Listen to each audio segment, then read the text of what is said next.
გამარჯობათ მეგობრებო და დღეს ჩვენს მეცნიერთა კლუბში კვლავ ჩვენი ტრადიციული და საყვარელი სტუმარი ბატონი გიორგი დვალაშვილი ყავს და დღეს ვისაუბრებთ კვლავ ძალიან საინტერესო თემებზე ვიდეოს ბოლომდე უყურეთ აუცილებლად დაწერეთ კომენტარები თუ რაზე გსურთ რომ მომავალში ვისაუბროთ ბატონ გიორგისთან სანამ ჩვენ ძირითად თემას დავიწყებთ და მოგესალმებით ბატონ გიორგი მე მაინტერესებს მე დღეს ვნახე რომ იმერეთში აი კურსების სოფელ კურსების მიდამოებში რაღაც კარგად არ მინახავს იქნება აი შენ უფრო გაწვრილებით გითხრა რა ხდება იმიტომ რომ ალბათ ყველას დააინტერესებდა ეს ამბავი უკვე სპეციალისტის თვალით დანახულით ის რაც მე ვნახე ძალიან მოკლე კადრები, ამას მე ჩავსვამე ვიდეოში. ეს გასაგებია, მაგრამ აი რა შეიძლება რომ მომხდარიყო, ეხლა შენ ზუსტ იმას ალბათ ვერ იტყვი, იმიტომ რომ ჯერ არავინ არ ვიცით რა ხდება ზუსტად, მაგრამ შენ წარმოდგენა გაქვს ზოგადად რა შეიძლება იყოს ამ ყველაფრის მიზეზი. მოგესალმებით, მადლობა მინდა გითხრათ ორი გისტუმრობისთვის, მივესალმები მაყურებელს, კიდევ ერთხელ მაყურებელსაც ვთხოვ რომ ეს ვიდეოები და შენი ვიდეოები რომელიც უკვე რამოდენიმე ასეულს აცდა აუცილებლად ბოლომდე უყურონ და არ გამოტოვონ და მე ძალიან მიამაყება ის რომ არა მარტო ჩვეულებრივი რიგითი მაყურებლები არამედ სკოლის მოსწავლეები, მასწავლებლები, სტუდენტები და უკვე მიზნობრივი ჯგუფებიც დაინტერესდნენ არაერთი საინტერესო ვიდეოთი და ალბათ ეს გაგრძელდება ეს სერიალი და ამისთვის მადლობა მე მათი სახელითაც მადლობას მოგახსენებ ამ შემთხვევაში. რაც შეეხება ოკრიბას ვთქვათ რომ ოკრიბა ხშირად როცა ვახსენებთ ოკრიბას ყველა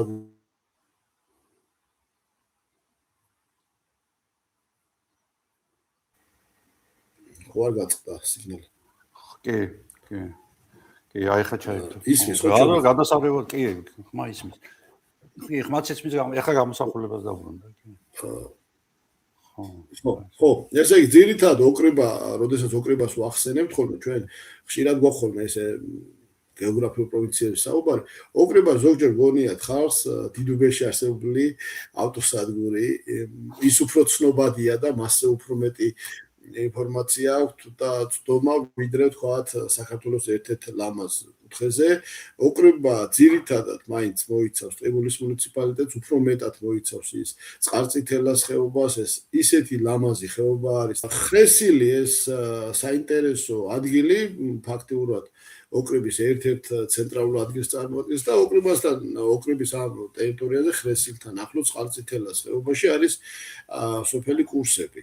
კურსებში ძირითადად მაინც მოსაპირკეთებელი ქვის ქვასთან ასოცირდება ბოლო პერიოდში ძალიან ბევრი არაერთი კერძო თუ სახელმწიფო დონეზე ფუნქციონირებული მათ შორის კორპუსებიც არის ამ დასახლებაში რომელიც აი ზუსტად იმ მოსაპირკეთებელ ქვაზე განსაკუთრებით აქ საუბარია ვულკანური წარმოშობის ქანებზე და ეს ტერიტორია მოდი ვთქვათ ეს სავარაუდო პერიოდი 70 წლის განმავლობაში საბჭოთა პერიოდში და შემდგომ ინტენსიურად იქ იყო არაერთი კარიერი და ამ კარიერის დიდი ნაწილი ხდებოდა ღია წესით ამ მადნის მოპოვება რომელსაც შეიძლება დღეს აქტიურ ფაზაში ეს აღარ არის, ანუ აქტიურად იქ აღარ ხდება იმ ძველ ადგილებში მოპოვება, ამის რამოდენიმე მიზეზი იყო, ერთი ის რომ იქ გარკვეულ ნაწილში ეს მარაგიც აღარ იყო იმდენი და შესაბამისად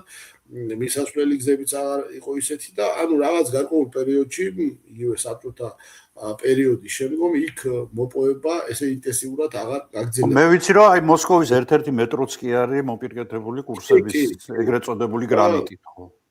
გრანიტებით და ფაქტიურად ამ კონკრეტულ ადგილს ძალიან დიდი როლი ენიჭებოდა წლების განმავლობაში. დასაქმებულებიც ბევრი იყო, ნახე მარტო ტყიბულის ნახშირი არ იყო, გრანიტიც, კურსებიც, ცნობილი დასახლება იყო და ფიზიკურად ეს გარკვეული წლების განმავლობაში ეს კარიერი, რომელსაც ფიზიკურად ვერც რეკულტივაციას გაუკეთებდი, იმიტომ რომ რელიეფი არ გაძლევდა ამის საშუალებას, იყო ფაქტიურად ღია მდგომარეობაში, სადაც არაერთი წვიმის შედეგად, არაერთი თოვლის დნობის შედეგად ეს მასალა იქ ინტენსიურად ჩადიოდა. იქ პატარა ნაკადიც არის, ეს მდინარე ზუსტად იმ ფერდობზე, ცნობისათვის წყალწითელას ეს შენაკადი პირობითად 2 კილომეტრს არ აღემატება სიგრძეში და არაერთ ადგილას წყაროებიც იყო, წყაროების შესაძლოა იქ ხელოვნურადაც იყო ანუ ის რასაც ხშირად ჩვენ არ ვაქცევთ იმდენად ყურადღებას, რომ შეიძლება გონია რაღაც ჩვეულებრივი მოვლენა, ის დროთა განმავლობაში გროვდება და ერთდროულად ეხა გუშინ დილით მაგალითად არც სეისმური აქტიურობა არ დაფიქსირებულა, არც წვიმა არ ყოფილა. პირიქით რაღაც მომენტში შეიძლება ცოტა დაბალი ტემპერატურაც იყო და ცოტა წაყინვებიც ფიქსირდებოდა. არ იყო ისეთი აი პირდაპირ მაპროვოცირებელი, მაგრამ აი ესეთ ყოველგვარი ესე რომ ვთქვა, პირდაპირ გზითი პროვოცირების გარეშე დაიწყო ამხელა უზარმაზარი. მასშტაბებით რომ ვთქვათ, ეს ბევრად უფრო დიდი მასშტაბია, ვიდრე 1999 წლის აპრილში, კონკრეტულად ეს იყო 17 აპრილის ხალთის ხეობაში რაც მოხდა და სამწუხაროდ ხალთის ხეობაში დიდ უზარმაზარ ტრაგედიას უზარმაზარი სხვაფრიც მოყვა. უბრალოდ აქ მაგრამ იქ მიწისძვრა იყო, ხო ტრიგერი, გიორგი, მე ესე მახსოვს. წინა მიწისძვრა იყო ერთ-ერთი მაპროვოცირებელი და მარტო მიწისძვრაც არ იყო ეს სპიტაკის მიწისძვრის მე როგორც ჩანს მოძრაობაში საკმაოდ მოვიდა. იმ სოფელში მე მომიწია ხალთის ხეობაში წაბლანაში ბევრჯერ ასვლა იმ ტერიტორიებზე. აი, როდესაც იქ სოფლები იყო, ფუნქციონირებდა, აი წარმოვიდგინოთ, რომ ამ მოსახლეობას სასმელი წყალი ყავდათ გამოყვანილი თვითდინებით, არ ყავდათ არანაირი ჩამკეტით გაკეთებული, მუდმივად წარმოვიდგინოთ 24 საათის განმავლობაში რა რაოდენობის წყალი ჩადიოდა გრუნტში. თუ ამას დავამატებთ, რომ ეს მოსახლე იქ სადღაც მინიმუმ 30-40 წლის წინ სახლობდა 40 წლის განმავლობაში რა რაოდენობით გრუნტი წყლით დამძიმდა ზედა ფენა, რომელიც გაჯერჯებული აფასავით და ესე იგი ფაქტიურად ესე ღრუბლის ეფექტით საკმაოდ დიდი რაოდენობით წყალი დაგროვდა აჭარაში. ამას დაემატა დიდი რაოდენობით თოვლის დნობა და ის პროცესი რაც იქ განვითარდა რაღაც დოზით შეიძლება აქ შევადაროთ, მაგრამ ერთ-ერთი მაინც აი ზედა ნაწილში, ამ სოფლის ზედა ნაწილში რომ არ ყოფილიყო კარიერი და ეს კარიერი ძველ კარიერზე მაქვს საუბარი და რომ არ ყოფილიყო იმ ზედაპირის ნაწილი, თქვათ, რაღაც საკმაოდ არც თუ ისე მცირე ტერიტორია მოშიშვლებული, ანუ ღია წესით რომ არ ყოფილიყო ეს ადგილები, ესე და ყოფილიყო მცენარეული საფარი, თუნდაც იქ არის ბალახოვანი ან ბუჩქოვანი ან ხემცენარეები, ასეთი მასშტაბები შეიძლება არ ყოფილიყო, იმიტომ რომ ის თავისთავად ის ინფილტრაცია გაამაგრებდა მარტივად რო ვთქვათ და მაგრამ ამის პროგნოზირება ხშირად ამობენ ხოლმე პროგნოზირებას და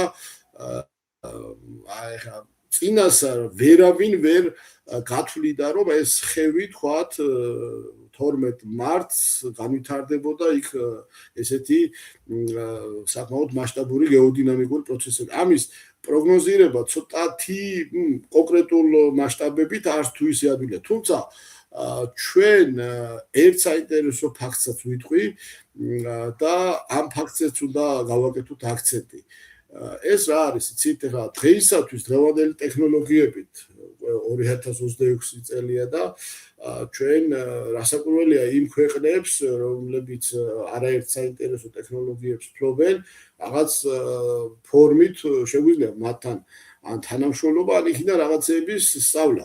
ანუ მარტივად რომ ვთქვათ, სითბური დრონი, აი თქვათ ის დრონის თანამედროვე გამოსახულება, რომელიც აფიქსირებს სიღრმეში არსებულ წყლის ნაკადების მოძრაობას, სამაშველო სამსახურებისთვის ჯერ კიდევ არის შეიძლება ესე ვთქვათ, ან მიუწვდომელია, ან არ აქვთ მათ სამაშველო სამსახურებს დრონებთან, ესე დრონებთან კომუნიკაცია. ახლა თუ თქვათ ესეთი სადაც დასახლებები არის, არსებობს დასახლებებში იქნებოდა ასეთი რაღაც საშუალება, შეიძლება რაღაც გამოჩენილიყო, მაგრამ კონკრეტულად იქ სადაც ამის ვარაუდის დონეზე რაღაც პრეცედენტები არ არის, ძნელია. თუმცა ახლა მე რასაც კომენტარებს მოусმინე, ერთ საინტერესო კომენტარი არაერთი უпроსორად, მაგრამ ერთზე შემიძლია გავამახვილოთ, რომ მოსახლეობის გარკვეული ნაწილი აფიქსირებდა, რომ აიო ჩვენთან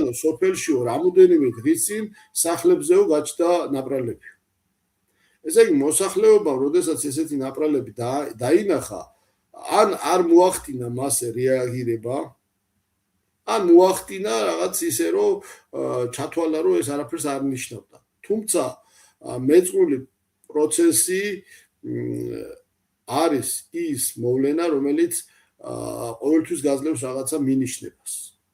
ხო, ჩვენ თავდაცვის ინსტინქტი ზოგადად მინავლებული გვაქვს, ხო? კი, უბრალოდ ამ ვიღაცა მოსახლე, რომელიც ეხლა მოხდა, თქვა, რომ აი ჩემს სახზე ნაპრალი გამოჩნდა და არ მიმართე ვიღაცას, არ მიმართე, თუ იქ ნაპრალები ჩანდა და თვითონ ამბობენ, რომ გამოჩნდა, ეს რაღაც გარკვეული წინაპირობა იქნებოდა ყოველთვის. საბედნიერო, აი მართლაც ხამის საათებში მოხდა რამხელა მასშტაბით, პატარა მასშტაბი არ არის და კიდე გრძელდება და დღესაც არ ჩერდება და არც ხოლ გაჩერდება ალბათ. ანუ საბედნიერო ცხვეპლი რომ არ მოყვა და არაფერი არ მოხდა, ისეთი ეს ძალიან კარგი ამბავია შეიძლება ესე თქვა. თუმცა როგორ ამბავზეა საუბარი, როცა 50 ადამიანს იქ არა მარტო ხშირად არის ხოლმე საუბარი საცხოვრებელი სახლები დაინგრავა. ანუ საცხოვრებელი სახლები კი დაინგრათ ამ მოსახლეებს და ფაქტიურად იქ ვერაფერს უმრავლესობა ვერ გადაარჩინათ, მაგრამ იქ ყავდათ მათ შინაური ცხოველები, რომელსაც იქ ფიზიკურად ვეღარ იყოლიებენ. ქონდათ ნაკვეთები ზოგიერთ 5-6,000 კვადრატული მეტრი, სადაც მათ გარკვეული მოყავდათ კულტურები და ვენახები ქონდათ და კიდე რაღაცები ქონდათ, ხო? აი ჯამურად ეს მარტო საცხოვრებელ სახლზე არ არის საუბარი. ანუ ჯამურად რომ შევაფასოთ მათთვის ეს ტრაგედია არის ის, რომ იქ ფიზიკურად ვეღარავინ ვეღარ ისახლებს, ვეღარ დასახლებს. ფაქტიურად ეს იყო მათი სარჩო საბადებელი და თავის გასატანი. თან ეხლა ესეთი ფაქტები რომ აი პირობითად ვთქვათ რომ 99-90 წელს მან მასიურად გაჩერდა წარმოება ამ ზედაპირული კარიერი წესით და მერე ნელ-ნელა გაჩერებული იყო, ხო?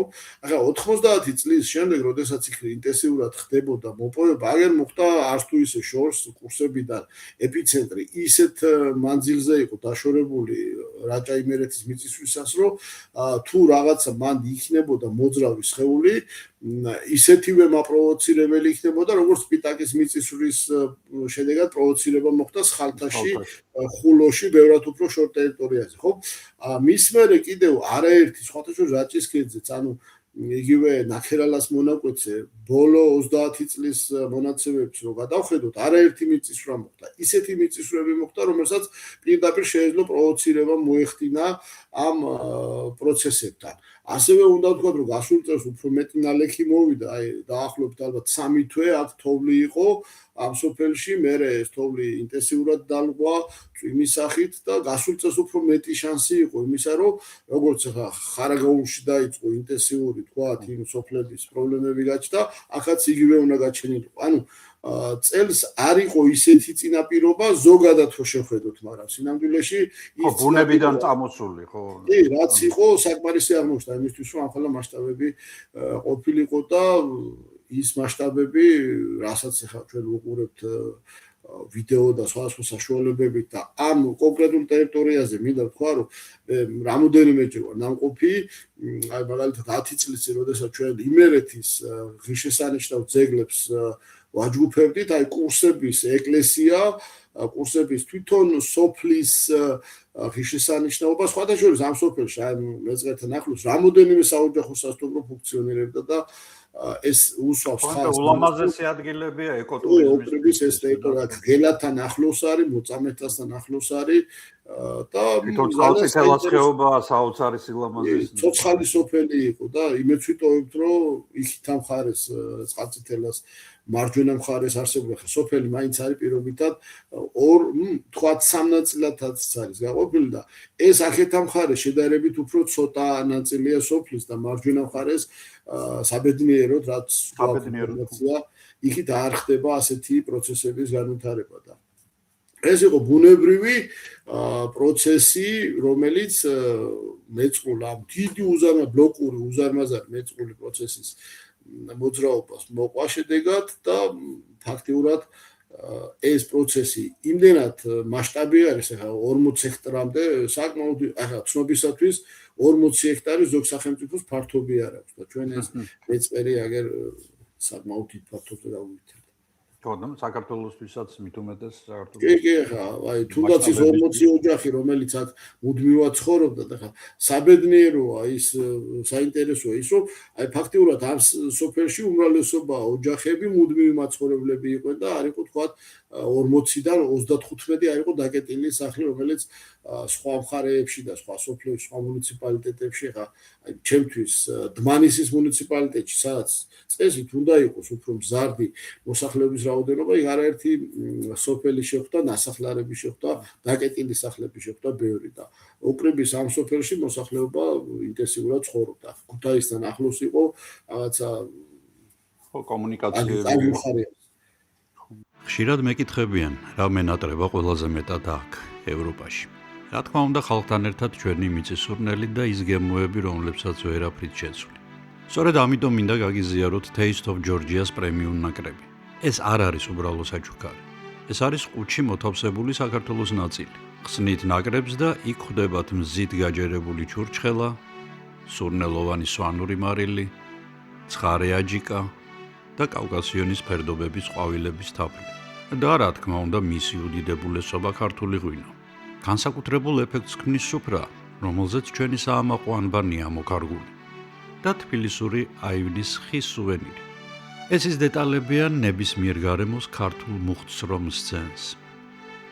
ნაკრებში ახლა უკვე ჩვენი ბავშვობის მეგობრებიც არიან. წუნა და წრუწუნა, თოვლის გუნდა, დევი და რა თქმა უნდა ბატიტასიკო. ეს პატარა ფიგურები ნებისმიერ გულს გაათბობს. და რაც მთავარია, სპეციალურად ჩემი მაყურებლებისთვის კომპანიასთან ერთად გადავწყვიტეთ განსაკუთრებული საჩუქარი გაგვეკეთებინა. თუ გამოიყენებთ ჩემს პრომოკოდს, რომელსაც ახლა ეკრანზე ხედავთ, სტანდარტული 7%-ის ნაცვლად მიიღებთ 20%-იან ფასდაკლებას. ეს ფასის მეხუთედია, რაც მართლაც იშვიათი შეთავაზებაა. ნაკრების გაგზავნა უკვე მთელი ევროპის მასშტაბითაა შესაძლებელი. ტარიფებს ხედავთ ეკრანზე და დეტალები ვიდეოს აღწერაშიც იქნება. გაითვალისწინეთ, რომ ნაკრების შემადგენლობა შეგიძლიათ თქვენი გემოვნებითაც შეცვალოთ. ამ ნაკრების შეძენით თქვენ არა მხოლოდ საუკეთესო საჩუქარს შეიძენთ, არამედ ჩემს არხსაც დაუჭერთ მხარს. დარეკეთ ამ ნომერზე, შეუკვეთეთ თქვენთვის სასურველი შემადგენლობა და სადაც არ უნდა იყოთ, შეიგრძენით საქართველოს გემო. ახლა მას გადავიდეთ ჩვენს ძირითად თემაზე. ანუ დღეს როგორც გქონდა ჩაფიქრებული, ეს იყო ალბათ საქართველოს ერთ-ერთი ყველაზე საინტერესო რეგიონი, დმანისის რაიონი, რომელშიც ბოლო ჩამოსვლაზე მეც ვიყავი ოროზმანში და თვითონ დმანისში. ეს მართლაც ზოგადად ეს მხარე რაღაცა არ არის თითქოს შიდა ტურიზმის ხრივ ძალიან კარგად განვითარებული და არც გარე ტურიზმის ხრივ. რაღაც ისეთნაირად არის. მოყუჩებულია თავისთვის, მაგრამ ამ დროს არის ალბათ ერთ-ერთი, საქართველოში ყველა მხარე ძალიან ლამაზია, მაგრამ ერთ-ერთი გამორჩეულად ლამაზი მხარეა თავის ეს ახალგაზრდა ვულკანიზმით, იმ ძეგლებით, რომლებიც აქ არის და აქ არის ალბათ ერთ-ერთი ყველაზე ისეთი მნიშვნელოვანი კულტურული ძეგლები საქართველოსთვის და პლუს რა თქმა უნდა პირველი ევროპელების ერთ-ერთი სამოსახლო, რომლის კიდევ ერთ-ერთ ახალ ადგილსაპუებელზე, სწორედ აი ოქტომბერში ჩემი საქართველოში ყოფნისას ვიყავი და ძალიან დიდი შთაბეჭდილებები დავუბრუნდი და ორი ვიდეოც მაქვს ამის შესახებ, აუცილებლად ნახეთ, ვისაც არ გაქვთ ნანახი. გიორგი, მე ვიცი, რომ შენ აი იმ სერიას დაამატე დმანისის ნაწილი, თუ სწორად მახსოვს, ხო? კი. მოდი, ჯერ ზოგადად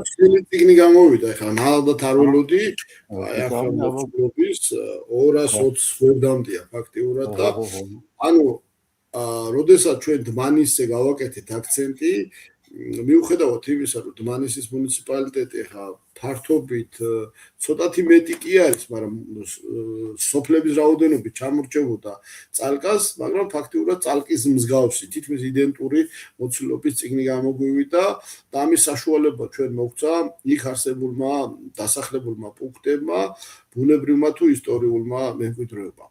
აი ზოგადად თქვათ ის, რომ ეხა დმანისი აი ჩვენ ზუსტად შეგვიძლია ხაზი გავუსვათ იმას, რომ საქართველოს დმანისის მუნიციპალიტეტს ვერ იყენებს ვერც ერთი მიმართულებით.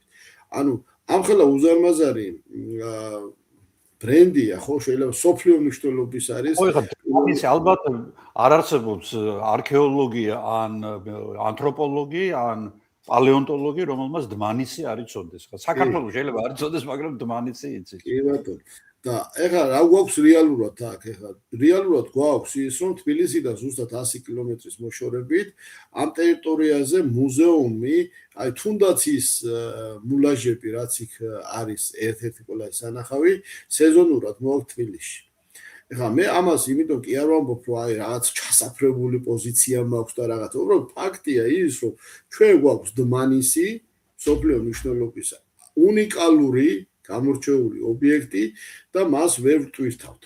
ვერ ვტვირთავთ, იმიტომ რომ ჯერ კიდევ დმანისის შესასვლელში, აი თვითონ ახალი საინფორმაციო დაფები კი არის, მაგრამ აი თვითონ ნაქალაქარში რო შედიხარ, სადღაც ცოტა შორს 1993 წელში უნიკალური იმ დროისთვის უნიკალური საინფორმაციო მანიშნებელი არის და იქ დეტალებში არ ფიქსირდება ის, რომ ამ ნაქალაქარში არის უმთავრესი და უმდიდრესი ის რაც არის პირველი ევროპელების ნასახლარი. ასევე უნდა ვთქვათ ის, რომ ეხლა თქვათ მაისამდე ვიზიტორი რო შევიდე, შიგნით ვერ შედის, იმიტომ არ ფუნქციონირებს, სეზონურად არის. ანუ სეზონური ფუნქციონირება, აი ჩემი აზრით, აი პირველი პრიორიტეტი უნდა იყოს, რომ ეს დმანისი გახდეს მარტო ის კი არა სეზონური თქვათ 8-დან ან 10-დან 6-მდე 24 საათიანიც რო გახდეს ამისთვის რა არის აი რა უნდა იყოს რატო არ უნდა იყოს თქვათ 24 საათიანი თუნდაც ეს სოფლიო მნიშვნელობის ობიექტი სანახავი ასევე პირდაპირ აი დმანისის ამ ნაქალაქარის წინ არის სოფელი პატარა დმანისი სადაც უბრალოდ აი წყალს ვერ იყიდი, აი წყალი ვერ იყიდი, აი დინარეზეც ვერ დალევ წყალს ისეთი საშუალება. ანუ არანაირი ობიექტი არ არსებობს. ანუ საოჯახო სასტუმრო ხო ამ კონკრეტულ დასახლებაში არ არის. თან მით უფრო ეს გუგუთისკენ მიმავალი გზა არის და უნიკალური არის და საშუალება არის. ანუ ეს მიმართულება ფიზიკურად არ არის. აი გასულ წელს მოხდა პირველი პრეცედენტი და ძალიან საინტერესო პრეცედენტი იყო, რომ ადგილობრივი თვითმმართველობის ინტერესიდან გამომდინარე მოხდა გიდების გადამზადება და მეც ჩავერთე მოლოდნელად შემეხმიანი და ჩავერთე და ძალიან ისეთი აქტიური გიდები უკვე სერტიფიცირებული და შეიძლება ესე ვთქვათ უკვე ადგილზე შეუძლიათ მათ კომპლექსურად ტურისტულ მარშრუტებში ჩართულობა მოახდინონ უკვე არსებობს ეს რესურსი ეს პატარა რესურსი არ არის ხა ბევრი მუნიციპალიტეტი წალკაში ეგეთი რაღაცა არ არის აქ დმანისში არის უბრალოდ ეს ყველაფერი ნაბიჯი უნდა მოხდეს ამის კარგად განვითარება, თუმცა მინდა ვთქვა ის, რომ დმანისში მარტო ნაქალაქარი არ არის. დმანისში თვითონ ამ უნიკალურ მუნიციპალიტეტში არის ქალაქი დმანისიც, არის დიდი დმანისი დასახლება, არის პატარა დმანისი დასახლება. ანუ წარმოიდგინეთ, რომ ამ ხელა უზარმაზარ ტერიტორიაზე სადაც დასახლებული პუნქტების რაოდენობა ჯამურად 58-ს აღწევს, გვაქვს სამი დმანისი, ანუ ქალაქი, სოფელი პატარა დმანისი და სოფელი დიდი დმანისი.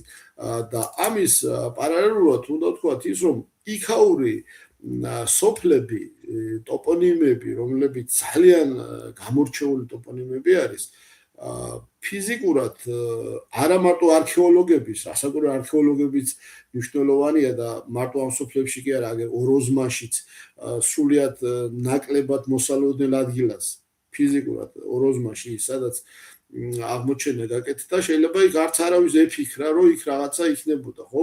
თუმცა თან ისეთი შეუძლებელი ადგილია, ხო? თუმცა როგორც მეორე მხრივ ის უფრო გემრიელი ადგილი იყო, დინარე იყო, რაღაცა კარგად იყო და იმ პერიოდში 1.8 წლის წინ იქ შეიძლება ისეთივე ადგილი იყო და ისეთივე წალკოტი იყო, როგორც ახლა ჩვენ გვაქვს ტროპიკებში. გიორგი ბიძინაშვილმა, რომელმაც აღმოაჩინა ეს ადგილი, ძალიან საინტერესო მოგვიყვა თუ როგორ იპოვა იგი, და ჩემს იმ ვიდეოში მაქვს, აი იმ ვიდეოში ნახეთ აუცილებლად, აი ბუმულის მიხედვით. იქ არის მოყოლილი აქვს როგორ შემთხვევით არა პრინციპში, აი ჩაუვარეო და შემდეგ უკანა გზაზე რო წამოვედი, მივხვდი რომ აქ რაღაცა იქნებოდაო და მართლაც იუადექი თუ არა პირდაპირ ეს ძვლებით, ძვლები ადამიანის არა, მაგრამ ყოველ შემთხვევაში ადგილსაპოვებელი რომ იყო, პერსპექტივაში შეიძლება იქ ყოფილიყო ადამიანიც, Homo erectus-ი, ეს და საბედნიეროდ დადგინდა კიდეც. უკაცრავად, მაგრამ ჩავთე უბრალოდ როზმანიც საინტერესო ადგილია. კი ბატონო, და ამ ფონზე ხა ფაქტიურად გამოდის ისე რომ ჩვენს რომ მივედით ხა და შევდექით ამ მუნიციპალიტეტის კვლევას, ამას წინ უძღოდა ზუსტად ის გიდებთან საკმაოდ საინტერესო საუბარი, ყველა სოფელზე ქონდა იქ წინასწარი მოკვლევა და ჩანდა რომ რაღაც საინტერესო მუნიციპალიტეტთან გვექნებოდა საქმე, თუმცა ადგილზე როდესაც მივედით, ყოველგვარ წინასწარ მოკვლეულ რასაც ჩვენ ვხედავდით ინფორმაციას, ყოველგვარი გადაჭარბების გარეშე შეგვიძლია თქვა, რომ ბოლოდინს 10 ჯერ გადააჭარბა და უფრო მეტი დახვდა ის ვიდრე ველოდით. დავიწყოთ თუნდაც ქალაქ დმანისი, რომელიც ძალიან საინტერესო ადგილას მდებარეობს და მე როდესაც დმანისში მანამდე მიწევდა ხოლმე ჩასვლა, ყოველთვის ამ ქალაქს არ უყურებდი ისე ისტორიულად საინტერესო და არ მქონდა ინფორმაცია. თუმცა დმანის სამწუხაროდ სხვა სახელი ერქვა და ეს იყო ბაშკი-ჩეთი. ბაშკირეთთან არანაირი კავშირი არ იყო, მაგრამ ყოველ შემთხვევაში დასახლება ბაშკი-ჩეთი, ეს დასახლება ფიქსირდება მე-19 საუკუნეში და რასაკვირველია ეს ტოპონიმი ბაშკი-ჩეთი არ არის ქართული. უნდა ვთქვათ ის, რომ თვითონ ქალაქ დმანის დაბა დმანისზე მაქვს საუბარი იმ პერიოდში, ვახუშტიც მოიხსენიებთ, არა ამ შემთხვევაში პატარა დმანის ნაქალაქარს წყობისათვის, თვითონ ქალაქი დმანისი და პატარა დმანისი, ანუ ნაქალაქარი სხვადასხვა მიმართულებით არის. სხვადასხვა მდინარის აუზში არის, მართალია ერთი მუნიციპალიტეტია, მაგრამ სხვადასხვა ტერიტორიებზე მდებარეობენ. დმანისი, რომელშიდაც არც მეტი, არც ნაკლები არ არის, თქვათ, თანამედროვე მარტო ძეგლები არის ციკლოპური მეგალითური ნასახლარები, რომელიც საერთოდ ქვემო ქართლში მაგმხარეში ზოგადად არის მიმართულებით და მათ შორის დმანისშიც არის. ეს არის ქალაქის შესასვლელში ახლოს, განთიაც რომ გავწდებით, იქვე არის ეს ტერიტორია. არის რამოდენიმე ეკლესიის ნანგრევი, ეს უკვე ნიშნავს იმას, რომ შუა საუკუნეებში აქ დაბანისში, დაბებში მართლაც იყო საკმაოდ მჭიდრო დასახლება და რაც ყველა საინტერესოა, ამ ქალაქშიც არის როგორც გერმანული არქიტექტურის საკმაოდ საინტერესო ნაგებობა და აქვს ზოგიერთ ძეგლის სტატუსიც. ანუ იმდენად საინტერესო 9 აპრილის ქუჩა არის გამორჩეული მაინც, რომ საინტერესო ეს სახლები, რომელსაც ძეგლის სტატუსი აქვს, 10 აღწევს, 10 სახლი ესეთი ისტორიული მნიშვნელობის ცოტა არ არის მაინც, ახლა ზოგან შეიძლება საერთოდ არ გვაქვს ესეთი ისტორიული მნიშვნელობის სახლები. ასე რომ თვითონ დმანისის შემთხვევაში ისიც უნდა ვთქვათ, რომ რამოდენიმე ათეული წლის წინ იქ მოსახლეობის რაოდენობა ქართველების ძალიან ცოტა იყო და სამწუხაროდ ზუსტად როგორც მოხდა კურსებში, ასევე სხვადასხვა ტერიტორიაზე და მათ შორის სვანეთში, როცა მოხდა სტიქიური პროცესები, სვანეთიდან განსაკუთრებით სვანეთის ჭუბერის თემი და ძალიან ბევრი ეკომიგრანტი ჩასახდა აქ და დღეს ეს მოსახლეობა აქ თავს კარგად გრძნობს და სხვადასხვა აქტიურ, მათ შორის ტურიზმის თემაშიც არიან ყოველ შემთხვევაში სხვადასხვა დონეზე ჩართულები და მუზეუმი, თვითონ ქალაქში არის მუზეუმი, ბატონი ჯუბერ კოპალიანი, რომელიც საოცარი ადამიანია, ზუსტად ამ ადამიანის დამსახურებით მოხდა ნაქალაქარის კვლევა და მათ შორის იგივე ჩართული იყო პირველი ევროპელების კვლევის ყველა ეტაპზე და დღეს ნებისმიერ დროს სხვათა შორის ღამის საათებშიც კი ჩვენ ჩავსულ ვართ და ამ ძალიან საინტერესო მუზეუმით საინტერესო ექსპონატები თვითონ ბატონი ჯუბერი არის ძალიან საინტერესო თხრობელი კი მეუბნება ხოლმე რომ ჩემი ასაკი არსად ხოვ მაგრამ მაინც უნდა თქო 87 წლის ასაკში არის და ძალიან ისე შემართებულია და დღესაც კი არქეოლოგიურ კვლევებში 2 მეტრის სიმაღლის ბრგე ბატონ ჯუბერს მე ვიცნობ 84 ჯიგარი ადამიანია და განსაკუთრებით აი ბატონ ჯუბერი იყო რომელმაც გარეკა ჩვენთან ინსტიტუტში და გითხრა რომ რაღაცები ჩამწო აქ საინტერესო და სწორედ აქედან დაიწყო მთელი ეს ისტორია. მე და ბატონ ჯუბერი ერთად ვიყავით. არ არის ლეჩხუმელია. ხო, ლეჩხუმელია არ არის. ლეჩხუმელია და დმანისზე ალბათ ერთ-ერთი ყველაზე აი ფაქტიურად დმანისზე რომ რაღაცეები ჩვენ გავიჩნდა სურვილი და იმედიც გავიჩნდა რომ რაღაცებს გავაკეთებთ ბატონ ჯუბერის გამსახურებაც არის. ჯერ ძალიან აქტიურად იყო ჩაბმული ეროვნულ მოძრაობაში ესეთი. კი და აი მართლა შემიძლია თქვა რომ აი ალბათ ცალკე მასეც არის წიგნი გამოსაცემი მაგრამ აი დასაფასებელი ეს ადამიანი როდესაც მანისზე გვაქვს საუბარი მას აუცილებლად უნდა შევეხოთ და გვერდი არ უნდა აუაროთ პიროვნებებსაც მათ შორის და რაც შეეხება თვითონ მუნიციპალიტეტს და დასახლებულ პუნქტებს ახლა მე აუცილებლად მინდა რომ ზოგიერთ დასახლებულ პუნქტსაც გავამახვილო ყურადღება იმიტომ რომ იქ ჩვენ დახვდა რაღაც საოცრებები დახვდა მათ შორის დავიწყოთ თუნდაც ტერიტორიული პრინციპით სოფელი გუგუთი რომელიც ცნობილია და გუგუთის ცნობადობა უბრალოდ არის ერთი პატარა მიზეზის გამო რომ სადახლოს გარდა ასევე კიდევ მინოწმინდის საკონტროლო გამშვები პუნქტის გარდა სომხეთთან ჩვენ საზღვარი სასაზღვრო პუნქტი სადაც ნებისმიერ მოსახლე შეუძლია გადავიდეს და გადმოვიდეს გვაქვს გუგუთში გუგუთის საკონტროლო გამშვები პუნქტი არის ეს სოფელი ლოქის ქედზე მდებარეობს დღეს ქვია სოფელს გუგუთი თუმცა მას მუღანლო ერქვა ცოტა ადრეულ პერიოდში ანუ 80-იანი წლების ბოლოს მუღანლო ესეც სახელით იყო ცნობილი და გუგუთი როგორც ისტორიული დასახლება ასე ეს სახელწოდებაც ფაქტიურად მისი დაბრუნება მოხდა ამ სახელწოდების და ძალიან საინტერესო სოფელია თუმცა მოსახლეობა არ ცხოვრობს. ეკომიგრანტებიც არიან მათ შორის, მაგრამ დიდი რაოდენობით არ ცხოვრობენ. ჩვენ ასევე მოხვდით სოფელ კამიშლოში. ფაქტიურად ყველა სოფელში მოგვიწია ყველა დასახლებული 58-ვე დასახლებული პუნქტი ჩვენ რამოდენიმე ზოგი რამოდენიმეჯერაც მოვიარეთ და კამიშლოზე მინდა თქვა ის რომ ჩემთვის ძალიან საინტერესო იყო და ასევე მინდა თქვა რომ ამ პროექტში არიან სტუდენტები ჩართული განსაკუთრებით უნდა აღვნიშნოთ გიორგი აბრამიშვილი რომელიც წერს სამაგისტრო თემას ზუსტად ამ თემაზე წერს და მან ასევე რუსთაველის ფონდშიც გაიმარჯვა ეს თემა ფაქტიურად რუსთაველის ფონდში გაიტანა სამაგისტრო თემას ამუშავებს და გიორგის თემა არის ეთნოკულტურული ლანდშაფტები ესეთი საინტერესო თემა არის და ზუსტად ჩვენთვის ამ მიმართულებითაც მუშაობდით რასაკვირველია და ჩვენთან ერთად კიდე იმდროინდელი პირველ კურსელი სტუდენტებიც იყვნენ ჩართულები ახლა პირველ კურსზე როცა ახლა უზარმაზარ საქმეს ეჭიდებით და შედეგს აღწევ არ არის პატარა ეს აბა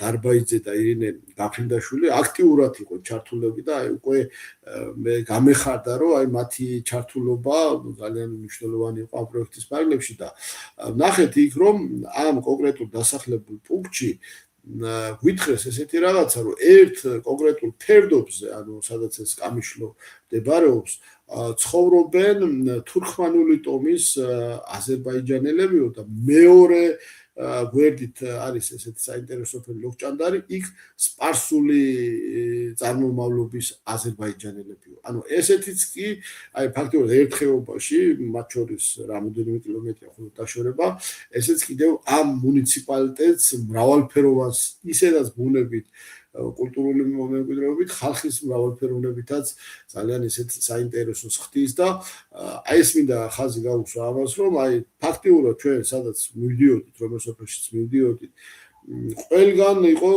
მაქსიმალურად ინტერესი იმისა რომ ჩვენთვის მოეწოდებიათ ინფორმაცია და გმასპინძლობდნენ, აი ისეთი აი ძალიან ახლობლურად გმასპინძლობდნენ ეს ხალხი ამ დასახლებულ პუნქტებში, რომ აი სადაც თავი შეიძლება გონებოდა შინაურულ სიტუაციაში და ეს სტუდენტები განსაკუთრებით ამას ბევრისთვის ეს პირველი შემთხვევა იყო, რომ ეს ექსპედიციაში იყო წასულები და თან უცხო გარემოში უცხო ადამიანები და თან ეს ადამიანები არ იყვნენ ეთნიკურად ქართველები, სამაგიეროდ იყო საქართველოს ძალიან აი იმდენად უყვართ ამ ხალხს საქართველო, რომ რა ვიცი, ხე არ უნდა გავარჩიოთ არასდროს და ჩვენც არც ვარჩევთ და არც გავარჩევთ არასდროს და აი კამიშლოს შემთხვევაში მინდა ვთქვა ის, რომ ამ სოფელს, რომელიც გუგუთის თემში შედის, ისტორიულ წარსულში ერქვა სახელი ნარია.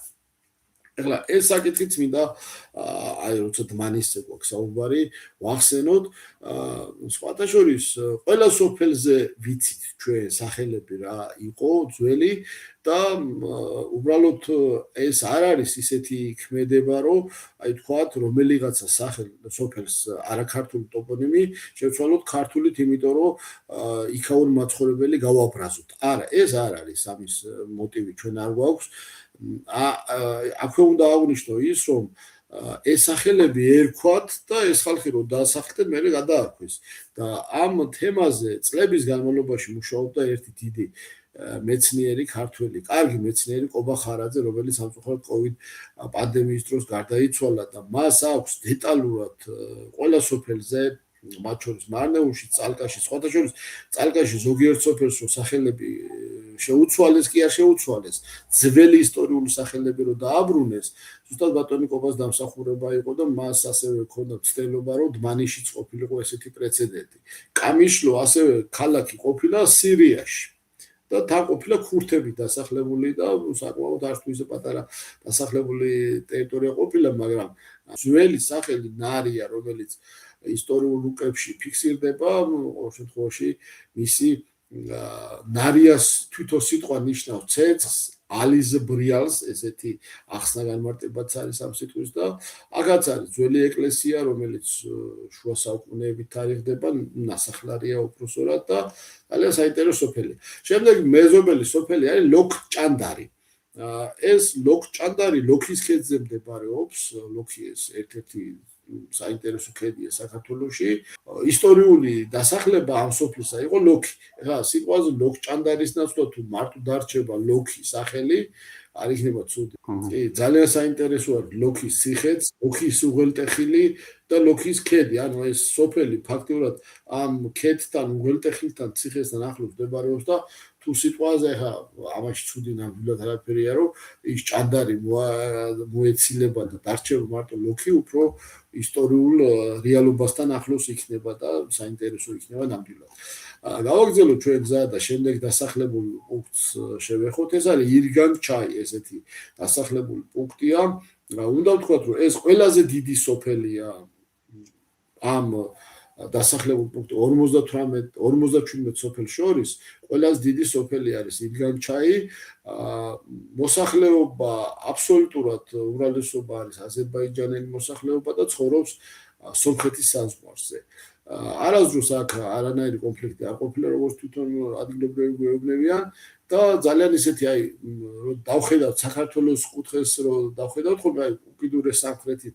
ფაქტობრივად ერთ-ერთი ბოლოს სამხრეთით მდებარე ყველაზე დიდი დასახლება არის საქართველოში ეს დასახლება და მისასვლელი გზა სულ ასფალტიანი შეხვდა დიდი ნაწილი და ეს ჩვენთვის ცოტა მოულოდნელიც იყო და ფაქტიურად სიტყვით რო გადავთარგმნოთ ნიშნავს მოშორებით მდებარე წყალს, ან მოშორებულ წყალს, ესე რომ ვთქვათ, მოშორებულს ნიშნავს ირგანი და ფაქტიურად შეიძლება მაგიტომას დაარქვეს შორს მდებარე წყალის გამო ეს სახელწოდება. აქ არის რამოდენიმე არქეოლოგიური ობიექტი, რომელსაც თავის პასპორტიზაცია აქვს და ძალიან საინტერესო დასახლებას ნამდვილად წარმოადგენს და ეს სოფელი ცალკე სოფელი. ანუ თუ ყველგან არის ტერიტორიული ადმინისტრაციული ერთეულები, აქ მხოლოდ ერთი სოფელია და ცალკე მდებარეა და აქაც ძალიან მაღალ დონეზე გაგვიმასპინძლდნენ. მალე დადგება ის რომ იგივე აკაური,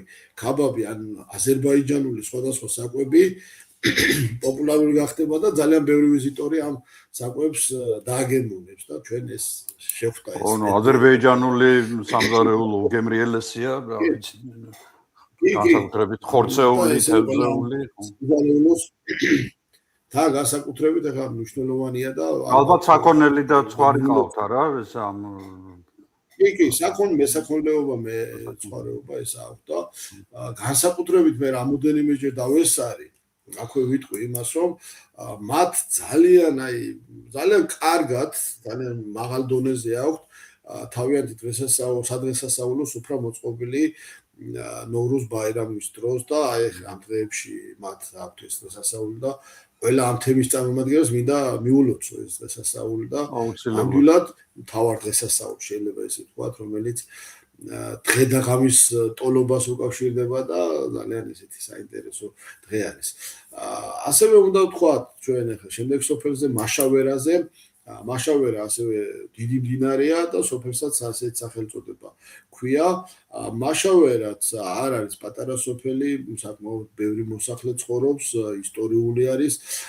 ერთ-ერთი ვერსიის მიხედვით თითქოს მდინარეს ადიდებულ მდინარეს ვერ გადასულა თქვათ ამალა და მაშა ვერ გადახვალთ ამ მდინარესეო ლაშქრითო ესე ყოფილა საუბარი და იქედან მოსულა ეს სახელწოდება რომ თუმცა უნდა ვთქვათ ის რომ მეფის რუსეთის დროს ამ ლამას სახელწოდებას ლამას დასახლებად ლამას ტერიტორიას ერქვა გორუნჯუკი ესეთი სახელი სამწუხაროდ ჩვენ ბევრი საინტერესო სახელები საბჭოთა პერიოდში თუ მეფის რუსეთის დროს დასახლებული პუნქტების სხვა სახელებით იყო ცნობილი. მათ შორის მაშავერა ესეთი საინტერესო დასახლება გორუნჯუკის სახელით არის ძველ რუკებზე ცნობილი და მეფის რუსეთის დროს ესე იყო დაკავშირებული. აქაც არის ძალიან ბევრი საინტერესო ისტორიული ძეგლი, მათ შორის შუა საუკუნეების ეკლესია, რომელიც სოფლის შესასვლელში მდებარეობს და ერთ სიტყვით ძალიან ესეთი ლამაზი სოფელი არის. სოფელს ესაზღვრება ერთი დასახლება, სადაც მხოლოდ ორი ადამიანი ცხოვრობს, ძალიან ცუდია რომ ეს მოსახლეობა, ეს დასახლება შემცირდა კი არა, დაიცალა ფაქტიურად მოსახლეობით. უკან გორა ქვია ამ დასახლებას. უკან გორა, აი წარმოიდგინეთ, ტოპონიმით ძალიან საინტერესო არის და დასახლებასაც ქვია უკან გორა, ანუ უკან მართლაც ამ სოფლის უკან გორების წინ მდებარეობს ეს დასახლება და ამიტომაც დაერქვა როგორც ჩანს ეს სახელწოდება უკან გორა და აქ არის ერთ-ერთი ეკლესია, რომელსაც ზოგიერთი ადგილობრივიც ეძახის უკან გორის ეკლესიას და იქვე არის ეს ეკლესია ფაქტიურად არის თითქმის თანადროული ბოლნისის სიონის ტაძრის. ანუ საკმაოდ ძველი ტაძარია, დაზიანებული იყო და აღდგენილია. და ასე რომ ეს სოფელი ძალიან საინტერესო სოფელია და ამ სოფელში ასევე დგას ორკარიანი ეკლესია, ესე არის ცნობილი ადგილობრივები ესე ეძახიან და ისტორიული ძეგლიც ძალიან მნიშვნელოვანია და მდიდარია, როგორც სხვა სოფლები ესეც. შემდეგი სოფელი არის გომარეთი. საერთოდ უნდა ვთქვათ ის, რომ გომარეთი მოშორებული არის ცენტრს ძალიან კარგია რომ ახალი გზა გაკეთდა და გომარეთიდან წალკაში გადასასვლელი ასე გომარეთიდან ფაქტიურად წალკა უფრო ახლოს არის და ძალიან საინტერესო მარშრუტია თუ ალბათ უახლოეს მომავალში აი ცნობილ დაშბაშის კანიონიდან რომ მოხვდეს ადამიანი დმანიშე გომარეთის გავლით ძალიან მალე მოხდება ასევე თეთრი წყაროს გავლით შეიძლება გადაადგილება და უნიკალური ქციას ხეობით გადაადგილება და გომარეთში თავისი ისტორიული მნიშვნელობით, თავისი აი მრავალფეროვნებით, ეს იყო ალბათ ერთ-ერთი უდიდესი დასახლებული პუნქტი, ისტორიული დასახლება და ალბათ იქ არსებული აი საქართველოში ბევრგან გვაქვს ჩვენ და კიდეც გამოცეს ამაზე ესე იგი სხვა წიგნები გამოცეს საფლავის ქვების უნიკალური ბარელიეფების შესახებ და აი გომარეთში არის საოცრება, ანუ მე-19 საუკუნის, მე-20 საუკუნის საფლავის ქვები არის ხელოვნების ნიმუში.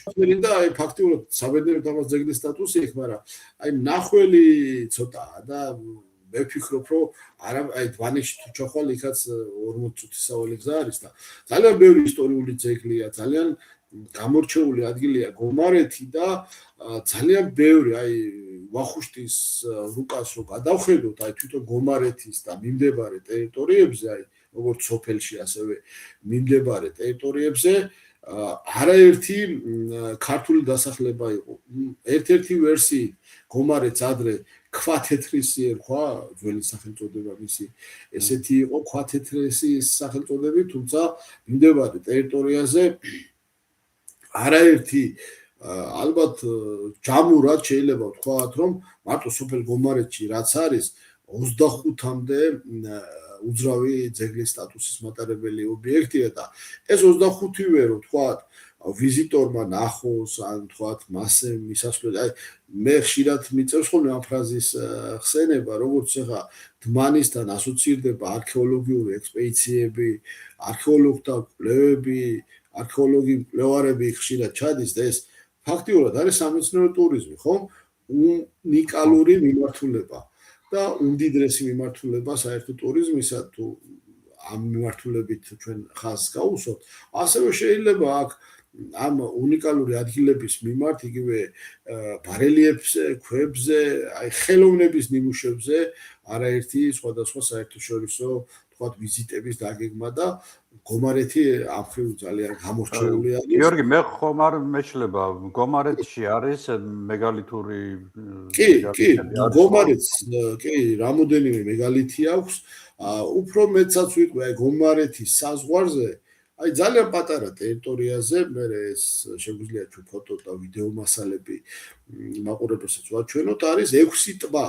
ანუ ეს 6 ტბა ერთმანეთისგან ფაქტიურად განსხვავებული ტბები არის ფერითაც, შედგენილობითაც, ძალიან მარტივად მისასვლელი გზებიც არის ამ ტბასთან და ფაქტიურად ამ გომარეთის პირობითად დავარქვათ ის გომარეთის საზღვართან მდებარეობს და შეიძლება ვთქვათ გომარეთის ტბების დავარქვათ, მაგრამ ყოველ შემთხვევაში ზოგს ქვია მაგალითად კაინო გიოლი, ანუ თურქული სახელწოდებაა.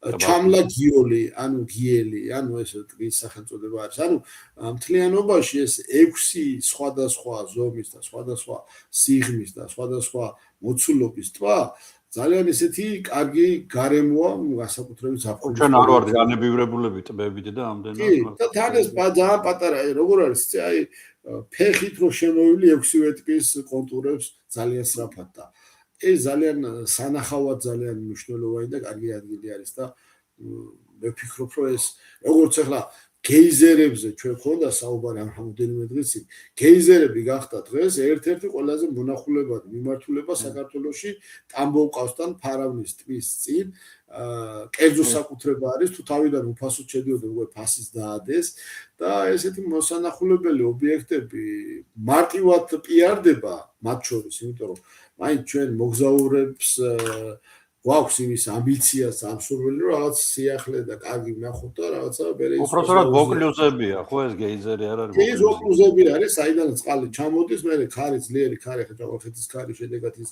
დროდადრო გაიყინა და ლამის 16 10 და ამყინულის სიმაღლე და 10 ლარი გახდა შესვლა და გამოსვლა უფასო ესე დადეს ფასი ადგილობრივება ოჩახ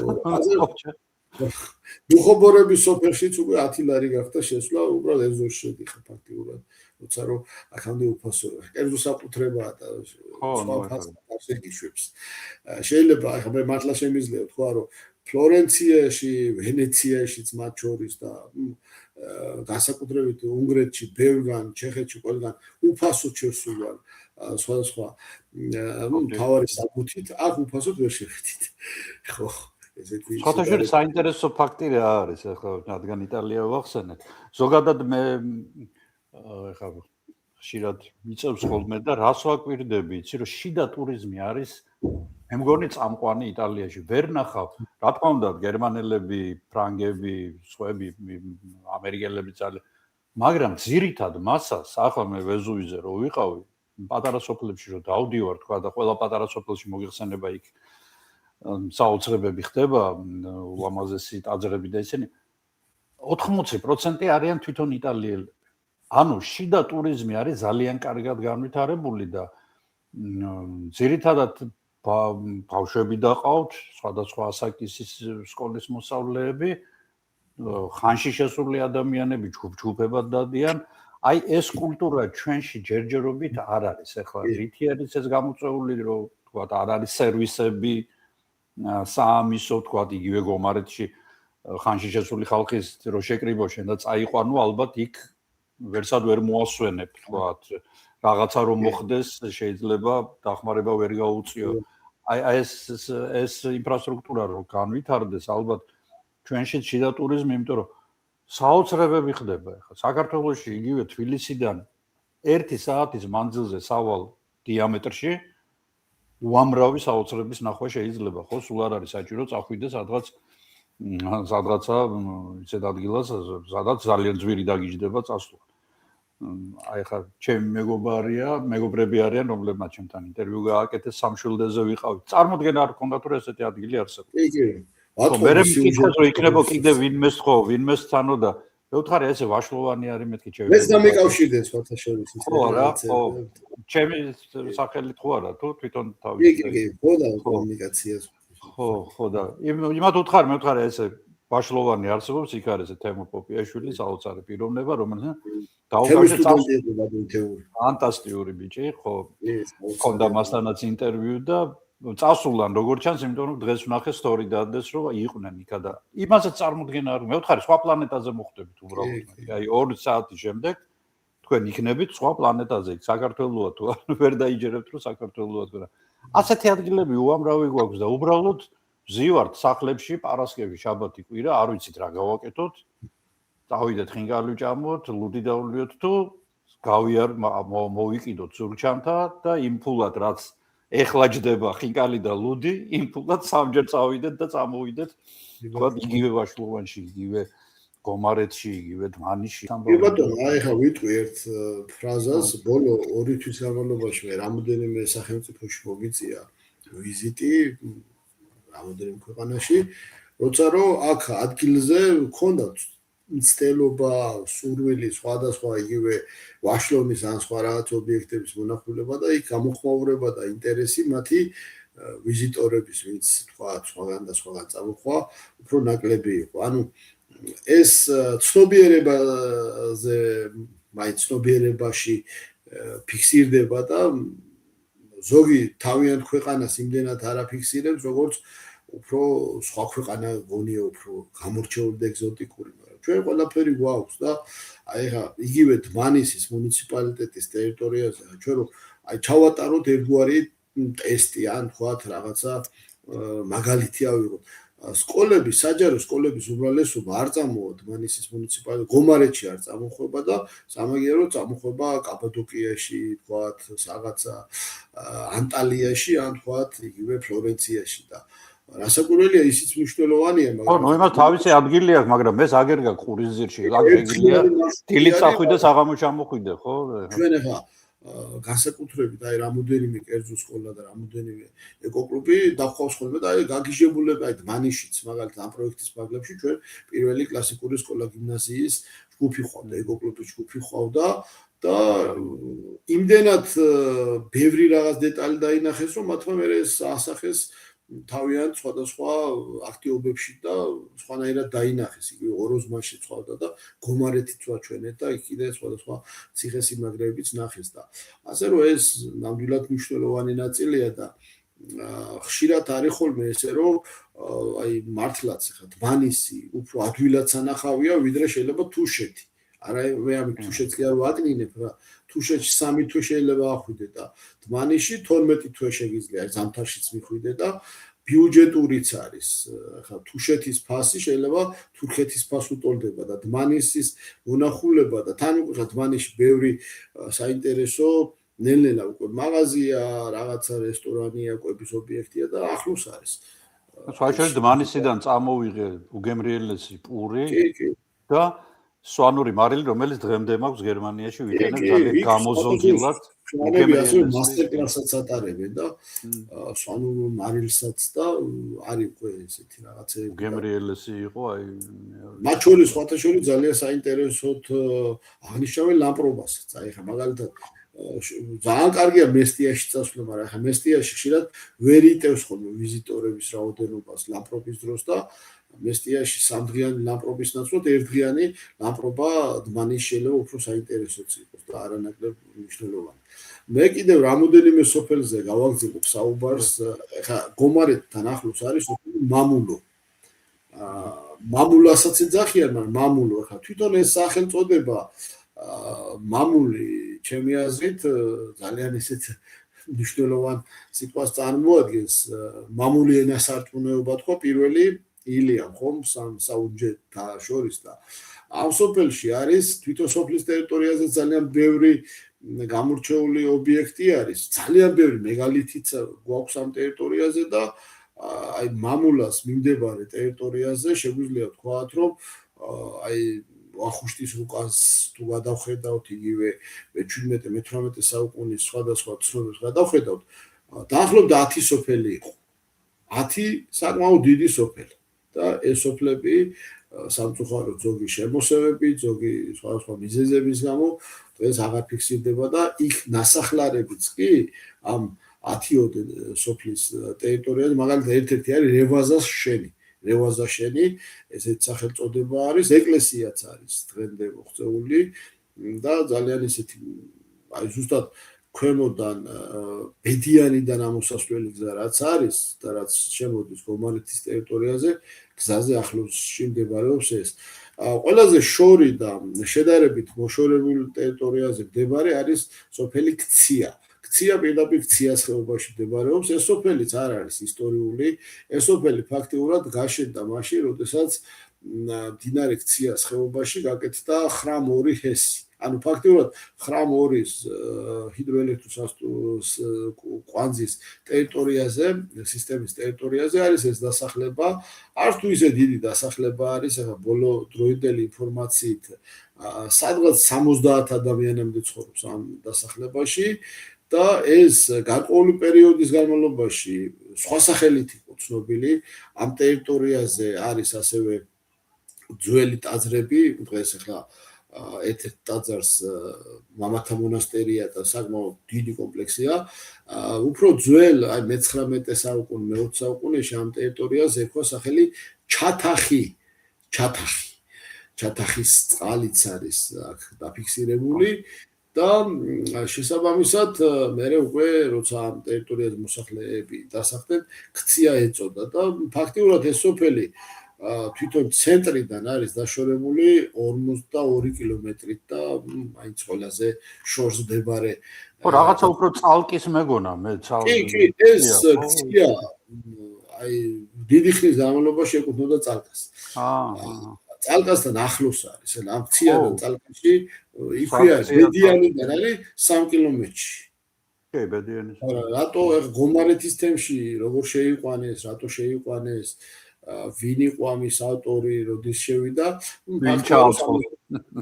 70-იან წლების პერიოდში, აი ახლა მაგალითად 1999 წლის აღწერის მიხედვით ბედიანი ეკუთვნოდა წალკას 99 წელზე საუბარი და შედიოდა ბედიანის ტერიტორიაზე შედიოდა. ბედიანს ეკუთვნოდა და წალკას ეკუთვნოდა და მერე მოხდა 2002 წლიდან უკვე შემოვიდა. ახლა ესე რომ სოფლების ცვლა არ მოხდა რა 2000-იან წლებში ინტენსიურად, მაგრამ ერთ-ერთი ეს ქცია არის, რომ რამოდენიმე ათეული წლის წინ იყო წალკის ტერიტორიაზე და დღეს არის დმანისის ტერიტორიას ეკუთვნის. აქვე აი ამ სოფლებთან ახლოს არის ერთ სოფელს ქვია კაკლიანი. ახლა ნიგოზი იქ ნამდვილად ბევრია. სხვადასხვა კაკლიანი ორია დმანისში, ერთი არის აქ და ეს არის ესე ქვია ოფიციალურად ქართული კაკლიანი და მეორე კაკლიანი არის იმას აზერბაიჯანული კაკლიანი ქვია. ორი საკმაოდ ძველი ეკლესიის ნანგრევი არსებობს ამ სოფელში და ძალიან ისეთი კარგი აგრარული მდებარეობით გამოირჩევა და ფაქტიურად ამ სოფლიდან ძალიან ახლოს ქციას მიმართულებით გადაადგილების შემთხვევაში ეს როგორც ჩანს ერთ-ერთი გზა იყო, რომელიც ჩადიოდა ჯერ ბედიანში და მერე უკვე ბედიანიდან გადმოდიოდა სამშვილდეს მიმართულებით თუ თეთრიწყაროს მიმართულებით და იქ არის ერთი ძალიან საინტერესო მონასტერიც არის, ვარდის სუფრის მონასტერს ეძახიან და ცოტა ქვემოთ ხეობაში არის ესეთი საინტერესო ციხე, რომელსაც ქვია მოდიმნახე, სხვა არის, მაგრამ ამას ქვია მოდიმნახეს ციხე. სხვათა შორის ჩვენ დავათვალიერეთ დრონით ეს ციხე და ძალიან კარგად გამოიყურება, ხვევიდან იმდენად არ ჩანს, მაგრამ შიგნით როცა შევიხედეთ, კარგ მდგომარეობაშია, შეიძლება ესე ვთქვათ და არ არის დანგრეული, არადა 1000 წელზე მეტი ხნის ციხე არის ნამდვილად ეს ციხე. შემდეგ უკვე აი ამ სოფლების პარალელურად არის დასახლებები, ისეთი ძალიან საინტერესო სახელები ქვია და ამ დასახლებებში იყო ზუსტად ცხოვრობდნენ ჩამოსულები ბერძნები. მაგალითად ბერძნების დასახლებას ერთ-ერთ კონკრეტულ დასახლებულ ტერიტორიაზე ერქვა სარკინეთი ერქვა, ეს სარკინე ამდენად რკინასთან არის ეს დაკავშირებული, შეიძლება პირდაპირ ცოტა გაგვიჭირდეს ამის დაფიქსირება, თუმცა ძველი სახელი რაც ერქვა ამას, უпроსორად ის კონკრეტული სახელი, რომელიც 1959 წლამდე ფიქსირდებოდა, ერქვა დემირ ბულახი, ანუ რკინის წყალი. ეხლა ამ სოფელში მე პირადად ვცადე, რომ დამეზუსტებია, მაგრამ რკინის წყლის არსებობა ვერ დავაფიქსირე, შეიძლება სადღაც არის, მაგრამ ყოველ შემთხვევაში რკინის წყალი ერქვა აზერბაიჯანულ ენაზე და ბოლოს მოხდა მისი გადაკეთება სიტყვად სარკინეთის სახელწოდებით და ამ სოფელსაც აქვს ძალიან საინტერესო ლამაზი სახლები, ძველი ბერძნულ და გერმანულ სტილზე შეიძლება ესე ვთქვათ და არის ასევე რამოდენიმე ისტორიული ნაგებობა და მათ შორის ასევე აქაც არის საფლავის ქვები ძალიან გამორჩეული და სოფელს ძალიან ლამაზი მდებარეობა აი გომარეთის გზაზე მარტივად მისასვლელი. აი ერთ-ერთ სოფელს იქვე მეზობლად ქვია განახლება. ეს განახლება ფაქტიურად 50-იან წლებში დაარქვეს, მაგრამ მანამდე ამ სოფელს ერქვა ამბარლო, ესეთი სახელი, ეს ამბარლოც არ არის ქართული წარმომავლობის, ესეც ძირითადად აქ ოსმალეთიდან გამოსახლებულმა ბერძნებმა დაარქვეს, აქაც ბერძნული დასახლება იყო 19 საუკუნიდან მოყოლებული, თუმცა დღეს უკვე ამ განახლებაში მოსახლეობა ფაქტიურად თითქმის აღარ ცხოვრობს, ძალიან დაცლილია, ძირითადი ბერძენი არავინ არ ცხოვრობს და ეკომიგრანტები არიან რამოდენიმე. თუმცა ერთ-ერთ წყაროში ჩვენ წავიკითხეთ, რომ ესეთი სახელწოდება ერქვა ზაულარი. ზაულარი ხა რას ნიშნავს, როგორ ნიშნავს, როგორ დაერქვა და რა პერიოდში ერქვა ამ დასახლებას, ეს კიდე ცალკე კვლევის საგანია, თუმცა კიდევ მინდა თქვა, რომ აი დმანისის შემთხვევაში ჩვენ გვაქვს, რომ ან დღეს ერთი რაღაც სახელი ქვია და აი სოფლების შემთხვევაში ორი, ზოგადად სამი სხვადასხვა სახელწოდებაც არის ისტორიულ წყაროებში მოხსენიებული და ასეთი პრეცედენტები ჩვენ ბევრგან არ გვაქვს ის, რომ ერთ სოფელს სამი სხვადასხვა სახელი ერქვას სხვადასხვა წყაროებზე და სხვადასხვა საუკუნეებში, ეს ნიშნავს, რომ ეს მუნიციპალიტეტის სოფლები ძალიან მდიდარია. შემდეგ სოფელს ქვია ველისპირი. ველისპირი ველის ციხესთან არანაირი კავშირი არ არის, თვითონ ველისპირის არ არის ძველი სახელი, მას ერქვა ესეთი სახელი ქეივან ბულგასონი, ძალიან საკმაოდ დიდი სიტყვა არის და ენის მოსატეხიც არის, მაგრამ ფიზიკურად რა ძალამდე არ ხმევინათ. ხო, ეს არის ესეთი სახელი ქეივან რაღაც ესე ბულგასონი, ეს ის ბერძნული ტოპონიმი იყო და შესაბამისად ბერძნებმა დაარქვეს. თუმცა მას ერქვა უფრო ადრე ერქვა ესეთი თოყროყანა.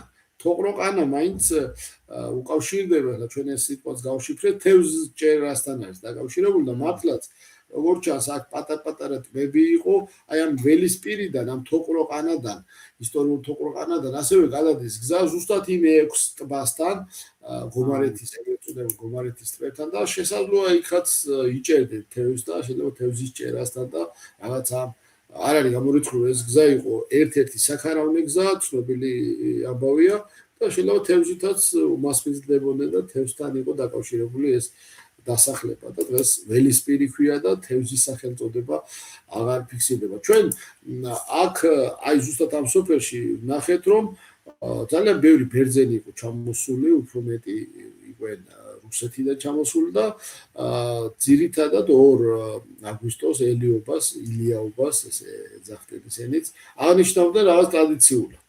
ანუ აქ რო ცხოვრობდნენ, მე წავიდნენ აქ ფაქტობრივად არავინ აღარ დასჭა და ზოგი კარვითაც იყო ჩამოსული და საქეიფო სიტუაციას ქმნიდნენ ამ ტერიტორიაზე, ამ სოფელში კონკრეტულად ველის პირზე არის საუბარი. კიდევ ერთი გვერდით მახლობლად მდებარე სოფელი, რომელსაც ისტორიულად ძალიან კარგი სახელი ერქვა და ახლა იგივე პალეონტოლოგიაშიც და არქეოლოგიაშიც ეს ცნობილი სახელია ზურტაკეტი. მათ შორის ზურტაკეტის ცხენიც ბევრჯერ შეიძლება ესე ვთქვათ ვახსენოთ, ეს ცნობილი საინტერესო არქეოლოგიურიც და მე ვფიქრობ პალეონტოლოგიაშიც ეს განამარხებული სხვადასხვა აღმოჩენები, რომელიც აქ ზურტაკეტის ტერიტორიაზე დაფიქსირდა, ცნობილი ამბები არ არის ესე უინტერესო ნამდვილად არ არის. და ებო ზურტაკეტი ცოტა გვაქვს ეგეთი ადგილსაპოებლები ძალიან ცოტა საქართველოში. კი და ზურტაკეტი ერქვა, აი წარმოიდგინე მთელი წლების განმავლობაში ისტორიულად ეს ზურტაკეტი როგორ იყო, იცი? აი როგორც თორი იყო ერთ-ერთი უკვე რეგიონი, ანუ პროვინცია ბორჯომის თანამედროვე, ასევე იყო ზურტაკეტი, ანუ დმანისის იქთან მხარე, ან გომარეთი ეს და ზურტაკეტად იყო ცნობილი. დღეს ალა ზურტაკეტი ეს ტოპონიმი მოკვდა ფაქტიურად და ამ ადგილას ქვია ყარაბულახი. უბრალოდ ყარაბულახი ერთი კი არ ქვია ფაქტიურად, ქვია 2 ყარაბულახი. არის ერთი, ანუ შავ წყაროს წყალი ქვია, არის ერთი ზემო ყარაბულახი და ქვემოთ არის ქვემო ყარაბულახი. შესაბამისად, ამ კონკრეტულ დასახლებებს შავი, მართლაც შავი წყალი გამოდის და შავი წყაროებია იქ და უბრალოდ ეხლა ეს დაერქვა მე-19-ის ბოლოს, მე-20 საუკუნეში და 2 ყარაბულახის ნაცვლად ერთი ყარაბულახი რომ დარჩეს თქვა და ერთ-ერთი ზურტაკეტი თან იქ არის ძალიან ცნობილი, ძალიან კარგად შემორჩენილი. სხვადასხვა ამ მხარეში ესეთი კარგად შემორჩენილი 4-ხმალიანი ხიდი ფაქტიურად ბევრი არ გვაქვს და აქ არის კარგად. იმიტომ ეს ადასტურებს, რომ თავარი მაგისტრალი იყო და აქ ზუსტად ამის გაყოლებაზე იქ მეორე სოფელში უზარმაზარი ქარვასლა არის და ამას ოდნავ მოგვიანებით ვახსენებ. ასე რომ ეს ძალიან ლამაზი სოფლებია, ამ სოფლებშიც არის ეკლესიები მათ შორის, კარგად დღემდე შემორჩენილი როგორც ზემოში, ასე ქვემო ყარაბულახში და იქვე არის სოფელი ახა. ეხლა ეს სოფელი ახა მაგალითად ბევრი რამით მოსახლეობით არ გამოირჩევა დიდი რაოდენობით, თუმცა ამ ტერიტორიაზე სხვადასხვა ნაეკლესიარიც არის და ახას მიმდებარე ტერიტორიაზე არის რამოდენიმე ესე გრძელდება სამაროვანი, საკმაოდ დიდი უზარმაზარი სამაროვანის ფრაგმენტებია და გადადის შემდეგ მეზობელ სოფლებში და როგორც ჩანს ეს ზუსტად ახაც ამ ზურტაკეტის ნაწილი იყო და ფაქტიურად აი თაღოვანი ხიდის გაყოლებაზე ახლო მიმდებარე ტერიტორიაზე ფიქსირდება. ერთ-ერთ სოფელს ქვია გოდაგდაგი. გოდაგდაგი, სხვადასხვა ეს გოდაგდაგი არის 2 ახალი და ძველი. სიტყვით თუ მოგვიწია ჩვენ ამ ტოპონიმის გაშიფრვაც და ეს ნიშნავს რას? ესე იგი ხმაზან მოქმედებას, რომელიც წარმოიქმნება გრუხუნის, ანუ დამტრეული, აი რაღაცა დამტრევის, აი ფიზიკურად რო ვთქვათ, აი კლდეზვავის შედეგად რაც ხდება, აი როცა უკანური კლდოვანი ქანები იმტრევა და იმსხვრევა და ხვევით ჩამოდის და გრევას ხმაც მოყვება, აი ზუსტად ამ პროცესის ამსახველი არის ეს აზერბაიჯანული სიტყვა გოდაგდაგი, ესეთი სახელწოდება. ხო, დაგი თვითონ მთას ნიშნავს. მთის მსხრევა ხმაურით, ესე პირდაპირ ესე ითარგმნება, რო ვთქვათ ესე და მართლაც არის იქ ნამსხვრევები, ქვების ნანგრევები, როგორც ჩანს ახლა ეს სეისმურად აქტიური ზონაც იყო და არის და ვულკანური ზონა, ბოლო-ბოლო ხო. კი, ზუსტად ამიტომაც დაარქვეს სახელი, არ არის გამორიცხული. გოდაგდაგი. თუმცა ისტორიულად ამას ქმნევია ძალიან ესეთი კარგი სახელი მუხრანა. მუხრანა, ახლა მუხრანიც გვაქვს ჩვენ მცხეთაში და მუხრანა ეს სახელწოდება წყაროებში და რუკებზე ფიქსირდება და აქაც იგივე სიტუაცია არის, ანუ ორი გოდაგდაგია, ხო, ძველი და ახალი და ერთ-ერთ რომ უხრანა დაუბრუნდეს სახელწოდება, ამაში მე მგონი რაღაცა თუ არის მოსახლეობა მოსახლეობა ცხოვრობს, სხვათა შორის ძველ გოდაგდაგში ცოტა შემცირებულია, ხა დაახლოებით 130 კაცამდე ფიქსირდება, მისასვლელი გზა. ხო, მაინც მესაქონლეობა არის და არის მე-10 საუკუნის ეკლესია, სადაც აი მე-10 მე-11 აი ზუსტად ბაგრატიონების საწინამძღვრო ჯვარი არის გამოსახული დღემდე და მე რა ვიცი ამ მოსახლეობას მადლობა მინდა უთხრა იმით რომ ამ ჯვარზე და სხვათა შორის ბევრ სოფელში სადაც არის აი მაგრად ეს მინდა თქვა რომ ეს ხალხი აქ მაცხოვრებელი ხალხი ამ ეკლესიებს ძალიან უვლიან. უფრო მეტი შემიძლია თქვა რომ ამ სოფლებში აზერბაიჯანელები დასახლებულ სოფლებში უფრო კარგად არის შემორჩენილი ეკლესიები ვიდრე ქართველები დასახლებულ ბევრ სოფელში. უნდა მეთქვა მეც კი ძალიან დიდად შემოგვიყვება. ეს არის რეალობა და ხა ვიღაცას თუ რაღაცა შოვინიზმი აწუხებს და რაღაცები სხვანაირად ის თავის თავში მოაგვაროს, მაგრამ ფაქტია რომ ახლა წარმოვიდგინეთ რომ არსად ეკლესიაზე არ არის ხელნაწერი რომ აი ვიღაცას პლუს ვიღაცა. ერთ-ერთი სოფელი არის მამიშლარი. ეხლა ეს სიტყვა მამა და შლარი ნიშნავს მამის შთამომავალს. ანუ როგორც ჩანს იქ ვიღაცა დასახდა და როგორც ჩანს იმ მამის შთამომავლები მერე გამრავლდნენ და აქედან მოდის ეს სახელწოდება რომელსაც ასევე მულამსა ესეთ სახელწოდებაც ვნახეთ ჩვენ და სხვათა შორის ძველ რუკებზე ამ სოფლის სახელწოდებაში ვნახეთ ვართევანი.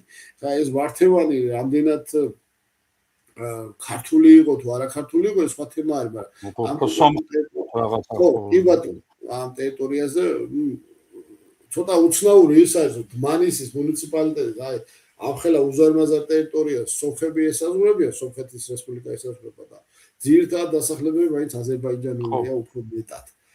ასეთი მდგომარეობა გვაქვს. კიდევ რამოდენიმე სოფელია, ეხლა ამაზე აუცილებლად უნდა ვთქვით ის რაც რეალობა არის. გვაქვს ორი სოფელი ესეთი. ერთ სოფელს ქვია პირველი სალამ ალეიქი. ეხლა მე სიტყვა ნამდვილად არასდროს არ შემხვედრია, ვიდრე ამ სოფელში ფიზიკურად არ მივედი. ეხლა ძალიან კარგი სიტყვა არის, ნიშნავს გამარჯვებას ფაქტიურად, ესე რომ ვთქვი, მისალმებას და არის ასევე გვერდზე მეორე სალამ ალეიქი. ძალიან ყველაზე პატარა სოფლებია თელ დმანისში. სულ რაღაც 20 ადამიანი ცხოვრობს ერთგან, მეორეგან 50. მაგრამ აქ მეორე ფაქტორი, რაც უნდა ვთქვათ, არის ის, რომ პირველი სალამ ალეიქის ტერიტორიაზე სადაც საკმაოდ საინტერესო დასახლება არის, ისტორიული სახელწოდება, ორი სახელწოდება არის ცნობილი, კიდევ ერთი ხაზს გავუსვამ, ყველა სოფელზე ვიცოდით და ბევრი სახელები გავიგროვ და მურსაკულოვი ესეთ სახელწოდება ერქვა მე-19 საუკუნეში, მაგრამ უფრო ადრე შუა საუკუნეებში ამ დასახლებას ერქვა საფიქლე, ფიქალი. როგორც ჩანს, აქ ფიქლებით ნამდვილად იყო ის საყდრები აშენებული ეკლესია მონასტრები და როგორც ჩანს ფიქლების მოპოვების ერთ-ერთი ადგილიც იყო ეს პირველი სალამ ალეიქი. რაც შეეხება მეორე სალამ ალეიქს, ამ კონკრეტულ მეორე სოფელს სალამ ალეიქს ისტორიულად ერქვა ქარვასლა. ეხლა ეს სახელწოდება ქარვასლა რო იყო, მეთქი რატო ქვია ეს სახელწოდება, ძალიან დავინტერესდი და ამ სოფლის მახლობლად არც თუ ისე შორს, ალბათ ერთ 700 მეტრში არის უძველესი ქარვასლა. ანუ ამხელა ქარვასლა არის, იცი? აი ცნობისათვის ეხლა მაყურებელმა რომ კარგად წარმოიდგინოს, აი ხერთვის რო გავწდები და ვარძიისკენ რომ მივდივარ. იქ ქარვასლაც იყო, მე როგორიცნობებით ტყვეთა ბაზარიც იყო და რაღაცა მთელი ამბები იყო. ანუ ის რაც არის, უბრალოდ კუმურდოსა და ნოხალაქევის ტერიტორია, აი იმაზე ორჯერ დიდი ქარვასლა მდებარეობს. უბრალოდ ზოგი ერთი-ორი კედელი ცოტა კარგად არის შემორჩენილი და თან ეს გზა პირდაპირ ამგვარად რო წავყვეთ, მიდის და ამოდის თრიალეთში და უკავშირდება ზუსტად იმ თრიალეთის კულტურას, რომელზედაც ჩვენ წალკაისაუბრის დროსაც თქვით და კიდევ ბევრს ვიტყვით. ანუ ეს იყო მთავარი როგორც ჩანს მაგისტრალი და ამ ქარვასლას ზოგიერთი წყარო ადასტურებს და ამბობს, რომ ეს თამარ მეფის ერთ-ერთი ყველაზე საუკეთესო ან მარშრუტზე მოძრაობის დროს ხშირად აქ ჩერდებოდა, არც არის გამორიცხული, გაჩერდებოდა კიდევაც. იმდენად თანამედროვე გაგებით რო თქვა, თანამედროვე სიტუაცია. კომფორტული და ესეთი მულტიფუნქციური ცენტრიც იყო ალბათ, იმიტომ დიდი ტერიტორია არის და ეს ნასახლარები ახლა ასე თუ ისე შეიძლება ეკლესიებში, აი სხვათა შორის მე ერთი რაღაცა მინდა თქვა, რომ აქ მანიშიც და წალკაში არსად არ მინახავს, რომ ეკლესიაში სადმე ცხვარი ყავდეთ ვინმე შეყვანილი. აი ხა ეს მე მინდა თქვა, რომ უდიდეს მადლობას ვამბობ ამ ერის წარმომადგენლებთან, რომ მათმა იციან, რომ ის ჩვენია, ჩვენი კულტურა ცხვარს იქ არ უშვებენ. აქ ერთი-ორჯერ შეიძლება იყო დაფიქსირებული, რომ ქარვასლაში ცხვარი შესულა, მაგრამ ის როგორც ჩანს წყევსობის პერიოდში, ანუ ესე ბაგურად ქარვასლა ხა წარმოგიდგენ, ამ ყველა ქარვასლა არის, რა პრობლემა იყო, რომ ბაგად გამოიყენებია თქვა ცხვრის ადგილად ის. როგორც ყოველი კუმურდო არის გამოყენებული ეს ულამაზესი ძეგლი ქართული კულტურის, კუმურდო არის ფაქტიურად ბაგაა რა, იქ იქ არის, აქ ეგეთი არსად არ შეხვედრია, მე ამასაც ვაკვირდები. ხო შეიძლება აი ამ ქარვასლაში, აი გასაგებია ეკლესია ისტორიულ ძეგლში და ტაძარში არ ყავდა. ქარვასლაში მე არსად არ მინახავს. ქარვასლა ესეთი ჩვეულებრივი საერო შენობა. ხო, არ შეუყვანია, ცხვარსაც არ შეყავდა ცხვარი, რომ აი გვერდზე ქონდა ცალკე აგებული ის თავშესაფარი. კი, კიდევ ერთ სოფელზე თქვა, ზოგუთლო, ესეთ საინტერესო სახელწოდება არის. ეს ნიშნავს თურმე, ესე თურქულ სახელწოდებიდან მოდის ვერხვის ხეს. ანუ ვერხვის ხის ვერხვიანი ესე ვთქვა. მართლაც მე რო შევედი და ვერხვიც იყო ამ სოფელში და ტირიფიც. და როგორც ჩანს ეს ვერხვი და ტირიფის გამო როგორც ჩანს აქ ვინც იყარი მოსახლეები და არქოს ეს სახელწოდება სოგუთლო და აი მე კიდევ მინდა თქვა ის რომ აი ყველა სოფელზეა და ვთქვი რომ ყველაფერი თქვა მაგრამ აი ნახეთ თანამედროვე სახელწოდება უფრო ძველი ამ სოფელს ქმევია აგრიკარი აი რაღაცის ძალიან კარგი სახელი აგრიკარი და აგრიკარი თურმე სიტყვასიტყვით ტკივილს ნიშნავს აი ტკივილის რაღაცის კენის რაღაცის აი ტკივილის კარს ნიშნავს ესე რომ ვთქვათ ტკივილიან კარს და ფაქტიურად ყველა სოფელს რომ ესე რამოდენიმე სახელწოდება ქონდეს ან შესატყვისი ქართული, თურქმანული, თურქული თუ აზერბაიჯანული მე სხვა მუნიციპალიტეტებში ბევრი არ მინახავს ესეთი და შეიძლება გაგვიჭირდეს კიდევაც. ერთ-ერთ სოფელს ქვია უსეინ კენდი. ხა პირველად ჰუსეინი ვინმე ალბათ იყო ერთ-ერთი ჰუსეინი და მისი სახელწოდება ნიშნავს ჰუსეინის სოფელს. იმდენად კარგი გარემოა, იმდენად კარგი დასახლება არის, ანუ ამ სოფლის გარშემო მინიმუმ 4 თვე არის თოვლი. შეიძლება სრიალი, უпроსორად ეს იფნარი დაარქვეს საბჭოთა პერიოდში, როცა გერმანელები აქედან გაუშვეს და ამ კონკრეტულ დასახლებას ერქვა ვალდჰეიმი. ვალდჰეიმი, მე მგონი სიტყვასიტყვით ეს ნიშნავს ტყის სახლს. ტყის. ვალდჰეიმი, თავშესაფარს უფრო ხო? თავშესაფარს, ტყეში რაღაც თავშესაფარს და აი ესე რო დასახლდნენ ტყეში რაღაც თავშესაფარს გააკეთეს, აი რა ლამაზი მდებარეობა აქვს, იცი? აი რაღაც არც ქარი ხა ჯავახეთში ხო ქარი უბერავს და რაღაცეები და ოხრები არიან შეარჩევდნენ ეგეთ ადგილს. კი, ძალიან ისეთი და თან სიმაღლეც გვიზდონიდან აი 1200 მეტრი, აი კოჯორზე უფრო დაბლა მდებარეობს. და ძალიან ლამაზი გარემოც აქვს ამ დასახლებას და ვისაც გერმანელების დაარსებულია გიორგი თუ გერმანელებმა დაარსეს მანამდე იქ არაფერი არ ხდებოდა სოფელია კიდევ მეზობლად ამ თემთან ახლოს არის ქვია ყიზილ-აჯლო ყიზილ-აჯლო სიტყვასიტყვით ნიშნავს წითელ კლდეს წითელ მთას წითელ მთიან და წითელ კლდოვან ნაწილს აქ მართლაც ნახავთ იმ ვულკანებით არის მიმდებარე ტერიტორია დაფარული და ყიზილ-აჯლოს მოსახელე ასევე მარნეულშიც გვაქვს ჩვენ ერთ-ერთი სოფელი სხვადასხვა მარნეულის აი მარნეულში რო შევდივართ იქვე გარშემო რაც დასახლება არის ო ყიზილ-აჯლოა და ერთ-ერთი დიდი სოფელია მარნეულის ორმაშენი ქვია ესეთი სოფელს კიდევ აქ ახლო ესიც იფნარის თემში შედის და ამ სოფელსაც აქვს რამოდენიმე ძეგლი და ერთ-ერთი ძეგლი იმდენად კარგ მდებარეობაში და ახაც უნდა ვთქვათ რომ აი ეკლესია არის შემორაგულია გაგვიჭირდა ჩვენ ამ ეკლესიაში შესვლა მათუხლათებით არის შემორაგული და მიმდებარე ტერიტორიაზე ჩვენ ისეთ პერიოდში ვიყავით რომ ძალიან ბევრი ხილი იყო და რო შევედით ვიღაც გამოვიდა და გითხრა რომ ესო მაინცო ჩვენო ამასო ვიცავთო და ვინახართ რა ხართო და თავაზიან მე სახში წაგვიყვანეს და ჩაი დავალევიეს მაგრამ ყოველ შემთხვევაში კულტურულ ფორმით გაგვიმასპინძლა შეიძლება ესე ვთქვათ ორმაშენი ძალიან საინტერესო სოფელი არის ერთ-ერთი სოფელს ქვია საჯა და აი საჯაზე მინდა ვთქვა რომ ფიზიკურად ეს სიტყვა საჯა ჩვენ ასევე მოგვიწია ამ სიტყვის გაშიფრვაზე მუშაობა და ნიშნავს ხის ტოტს, ხის ტანს, ხის ძირს უпроსორად. ისტორიულ რუკეზე, რომელიც ვახუშტი ბატონიშვილს აქვს აკეთებული, ამ სოფელს ეკვა საჭე. საინტერესო ხეობა აქვს ამ სოფელს და ძალიან მნიშვნელოვან დასახლებათაც შეგვიძლია ჩავთვალოთ. სოფელს ქვია კამარლო, ესე იგი, რაც თურქულად ნიშნავს მთვარეს.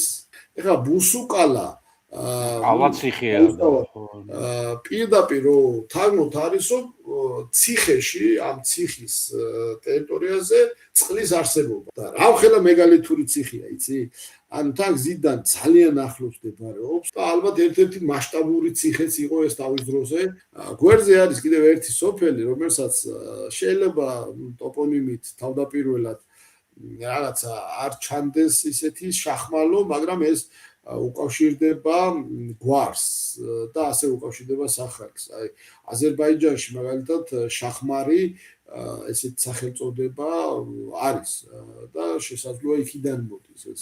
ყველა საინტერესო რაც არის რომ ეს სახელწოდება აი რაზედაც მე მინდა ვთქვა რომ იგივე ენათმეცნიერებისთვის და სხვებისთვის შეიძლება ეს იყოს რაღაც საკლუბო ობიექტი რომ აი წარმოიდგინეთ არის სპარსულში, თურქულში და აზერბაიჯანულში ეს მითოლოგიური არსებები, რომელიც შახმარს ნიშნავს და შახმალო სოფელი თუ მასთან რაღაც კავშირშია, შეიძლება მართლაც იმ აზერბაიჯანელი კაცის სახელს უკავშირდება და მითოლოგიასთან არაფერი შუაში არ არის და საერთოდ დამთხოვაა, ეხლა თავისთავად ეხლა დევის შეიძლება მეგალითები თუ არის შეიძლება ის მეგალითები, რომელიც ამ სოფელში არის, რაღაცა ვიღაცა რომ მოვიდა ეს ჩათვალა რომ გიგანტებმა ააშენეს გიგანტურმა ვიღაცა სიბრძნით ააშენა და სახელწოდებაც ამიტომ დაარქვა თუმცა ასევე უნდა ვთქვათ რომ ძველი სახელწოდებაც არის ამ სოფლის ცნობილი და მასზე როგორც ჩვენ მოვიძიეთ მაკვა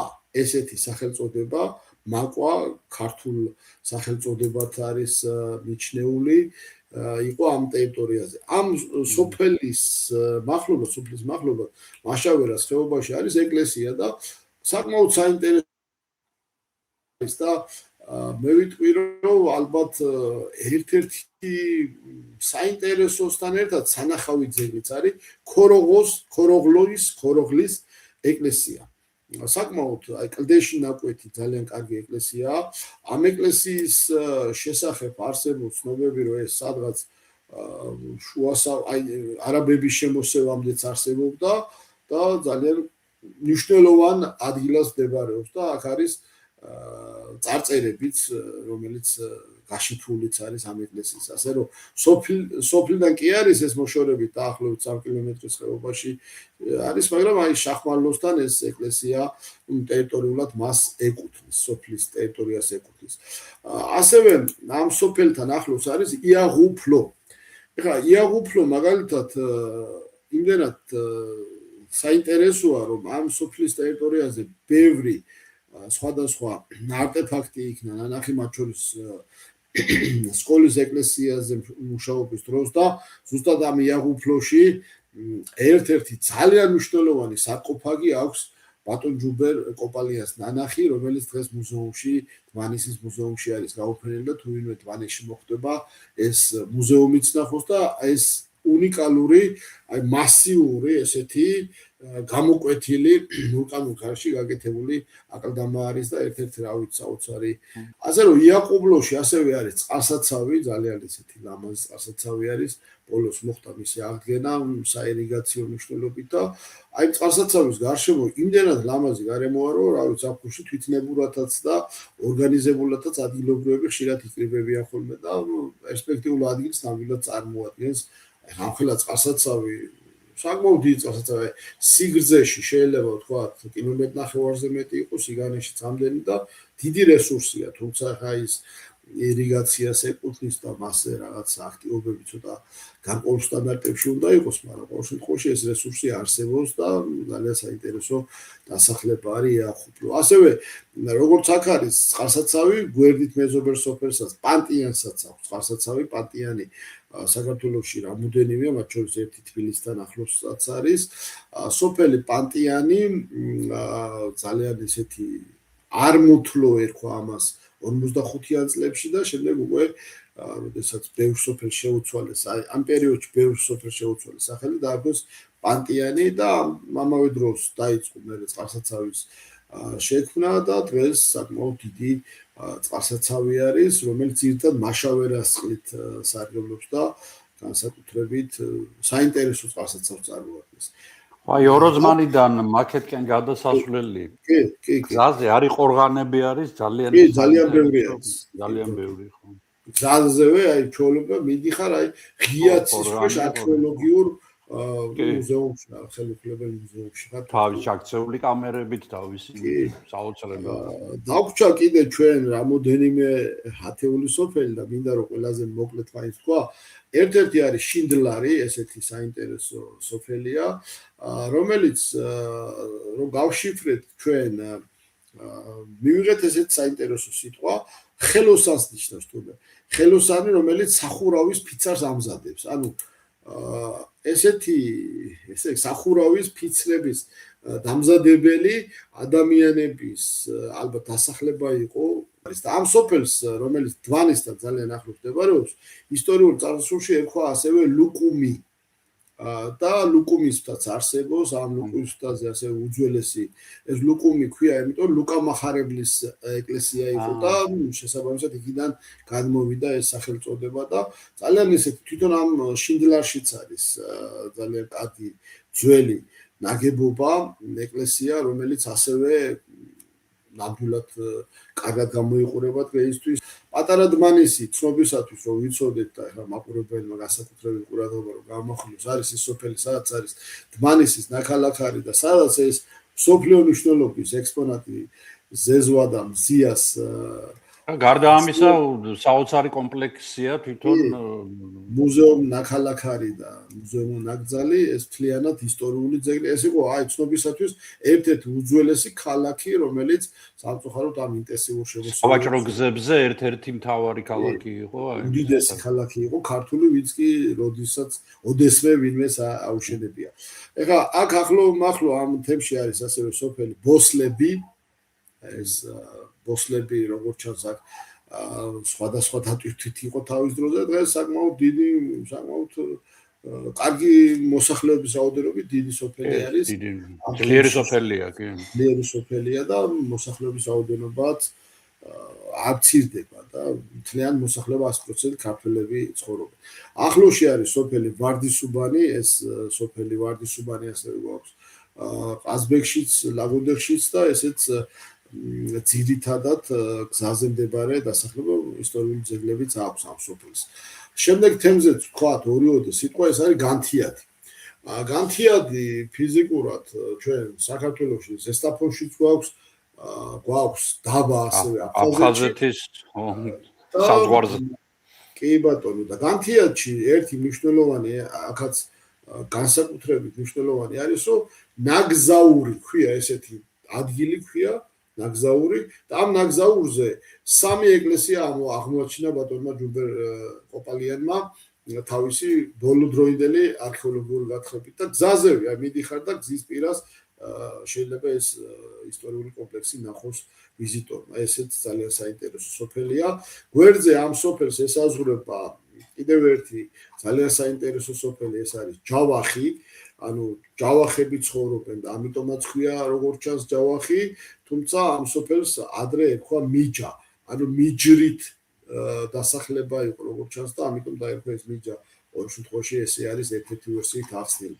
ასევე აქვე არის სოფელი ტნუსი, რომელიც ამჯერად აზერბაიჯანელებით დასახლებული პუნქტი არის და საინტერესო სოფელს წარმოადგენს. რასაკვირველია, ბევრი დრო აღარ დაგვჭირ, მაგრამ ოროზმანზეც უნდა ვახსენოთ. ოროზმანი რასაკვირველია, ეს თანმიმდევრობით ესე გამოვიდა. ოროზმანი გვაქვს ორი. ქვემო ოროზმანი არის ცენტრი, რომელიც ფაქტიურად იმ უნიკალურ არქეოლოგიურ არტეფაქტის აღმოჩენის ადგილს ესაზღვრება.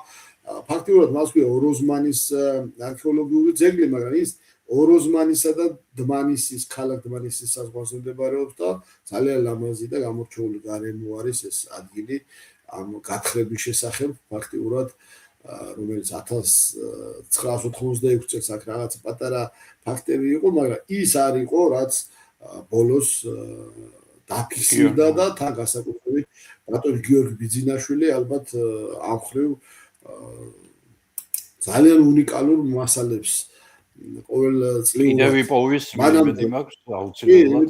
ცხოველების ნაშთებიც არაერთი და მათ შორის ეს რაც ბევრი ხელისშემშლელი ფაქტორი ჰქონდა, მაგრამ მიუხედავად იმისა, რომ მას ძალიან უშლიდნენ ხელს. სუდათაც მოიქცენ, ეს ის უნდა თქვა. აუცილებლად ნახეთ. კი. ესე იგი, სიტყვით ნიშნავს ოროზმანის გაშიფრვა ნიშნავს იმას, რომ დიდარს, კეთილშობილს, ანუ ესე იგი, ეს სოფელი კეთილშობილად დიდრად ჩათვალეს, როდესაც აქ დასახდენდა, ამიტომაც დაარქვეს ეს სახელწოდება. შემდეგი სოფელი არის დალარი, დოლარში არა გვერიოს, ეს სოფელი, რომელიც ძირითადად პირდაპირ დმანის ესაზღვრება, კადირკული ესეთი სახელწოდება ერქვა ამ სოფელს წინა წლებში. ერთ-ერთ სოფელს ქვია ვაკე, ესეც ოროზმანის თემში შედის. ვაკეს ტერიტორია ძირითადად აქ ყარაკლისი, ანუ შავი ეკლესიის გამო ერქვა ეს სახელწოდება წინა პერიოდში. რასაკვირველია, მთის ძირზეც უნდა ვთქვათ, აუცილებლად ის ამბავი, რომ მთის ძირში ცხოვრობდა ასევე გერმანელები ცხოვრობდნენ ამ მთის ძირში და ფაქტიურად ეს იყო კუჩენბახი, რომელიც იმ დროს გერმანულად ითვლებოდა, მაგრამ შვეიცარიის გერმანიიდან ხდებოდა ჩამობძანება მისი თანამებრძოლების თუ თანამეინახეების და კუჩენბახის სოფელს ოფიციალურად კუჩენბახის სოფელი ერქვა ამას და აი დღეს მაგალითად ამ სოფელს მთის ძირს ეს გერმანული არქიტექტურის შენობები ფაქტიურად თვალსადახევშია ზიანდება და სტატუსი ისეთი არ აქვს, რომ რამოდენიმე მართლაც გადასარჩენია, იმიტომ რომ ზიანდება და იმედია გადარჩება. მთის ძირი ეს საბჭოთა პერიოდში დაერქვა. ესე კუჩენბახი, რომელიც ახლა ცნობისათვის თქვათ, რომ ის ძალიან ბევრ რამესთან იყო დაკავშირებული. ეს იყო ფერმერი ფონ კუჩენბახი, რომელმაც ფაქტიურად ამ ტერიტორიაზე მოაწყო პირველი ევროპული სტილის მესაქონლეობის ფერმა. ამ ფერმიდან ფაქტიურად მან კავკასიური წაბლა ჯიშის პირუტყვის ესე რომ ვთქვათ მოშენებას დაიწყო და ძალიან ბევრი რამე ეროვნული საქმე გააკეთა, რომ არა ვთქვათ საბჭოთა ცუდი ამბები შეიძლება მთის ძირი და კუჩენბახი ერთ-ერთი დიდი მართლაც ისეთი ლამაზდებარეობა კი შვეიცარიაზე არანაკლები შეიძლება ყოფილიყო, რომ არა გასაბჭოება და ის ავადსახსენებელი პერიოდი კუჩენბახს მერე მთის ძირი დაარქვეს და სამწუხაროდ ესეთი რაღაცა მოხდა. ასე რომ ესეც უნდა მეთქვა ფაქტიურად ჩავეტიე მეგონი დროში. სოფელი ამამლო, ესეც მახლობლად მდებარეობს, ესეც აბანოს სოფელი ერქვა ამას და დღეს ამამლო ქვია დასახლებას. ასევე აქვე არის ანგრევანი, ეს პატარა სოფელია, მაგრამ გორა და ფაქტიურად ამ გორა და საკირეს ჩათვლით მთელი მოვასწარეთ დმანისის მუნიციპალიტეტის საოცარი სოფლების დახასიათება. ძალიან დიდი მადლობა გიორგი, ძალიან საინტერესო იყო და მე კიდევ ერთხელ მოუწოდებ ჩვენს მაყურებლებს, განსაკუთრებით ახალგაზრდებს, აგერ ახლა გეწყებათ და უკვე დაიწყო ალბათ თქვენსკენ კარგი ამინდები, მთელი 7-8 თვე გაქვთ წინ, მოიკიდეთ ზურგჩანთები, დაჯეკით ავტობუსებზე ბოლო-ბოლო რაღაცა მანქანა იქირავეთ და რაღაცა და წავდით და ნახეთ საოცრებების ქვეყანა ვართ საქართველო. ჯერ საქართველო მოიარეთ და შემდეგ უკვე დანარჩენი და რა აუცილებლად გაჩნდება კითხვები, სად შეიძლება შენი წიგნების შეძენა, ამას მეკითხებიან ძალიან ხშირად და ელექტრონულად შემიძლია მივაწოდოთ და მალე ალბათ როგორც დავაანონსეთ ელექტრონული რეალიზაციაც ალბათ მოხდება, იმიტომ რომ ძალიან კარგი, გვარდება ამ მიმართულებით. იმიტომ რომ რა ვიცი, იგივე ტურისტებსაც დაინტერესებს და რა თქმა უნდა ადგილობრივებს თავიანთივე სოფლების ისტორია. გიორგი, ძალიან დიდი მადლობა მინდა გადაგიხადო, ჩვენ კიდევ არაერთხელ შევხვდებით ერთმანეთს, ჩვენ კიდე რაღაცა გვაჩაფიქრებული და იმას აუცილებლად ავასრულებთ. ანუ გავაცნობთ ჩვენს მაყურებლებს საქართველოს გეოგრაფიის ძირითად მომენტებს, რომლებიც ალბათ ძალიან ბევრმა სამწუხაროდ არ იცის. რაღაცები არც მე არ ვიცი მართალი გითხრა და შენგან გავიგებ ისე. წარმატება მინდა გისურვო და ვეცადოთ რომ არ გადავდოთ ძალიან ჩვენი მომავალი შეხვედრები. მადლობთ. კარგად იყო.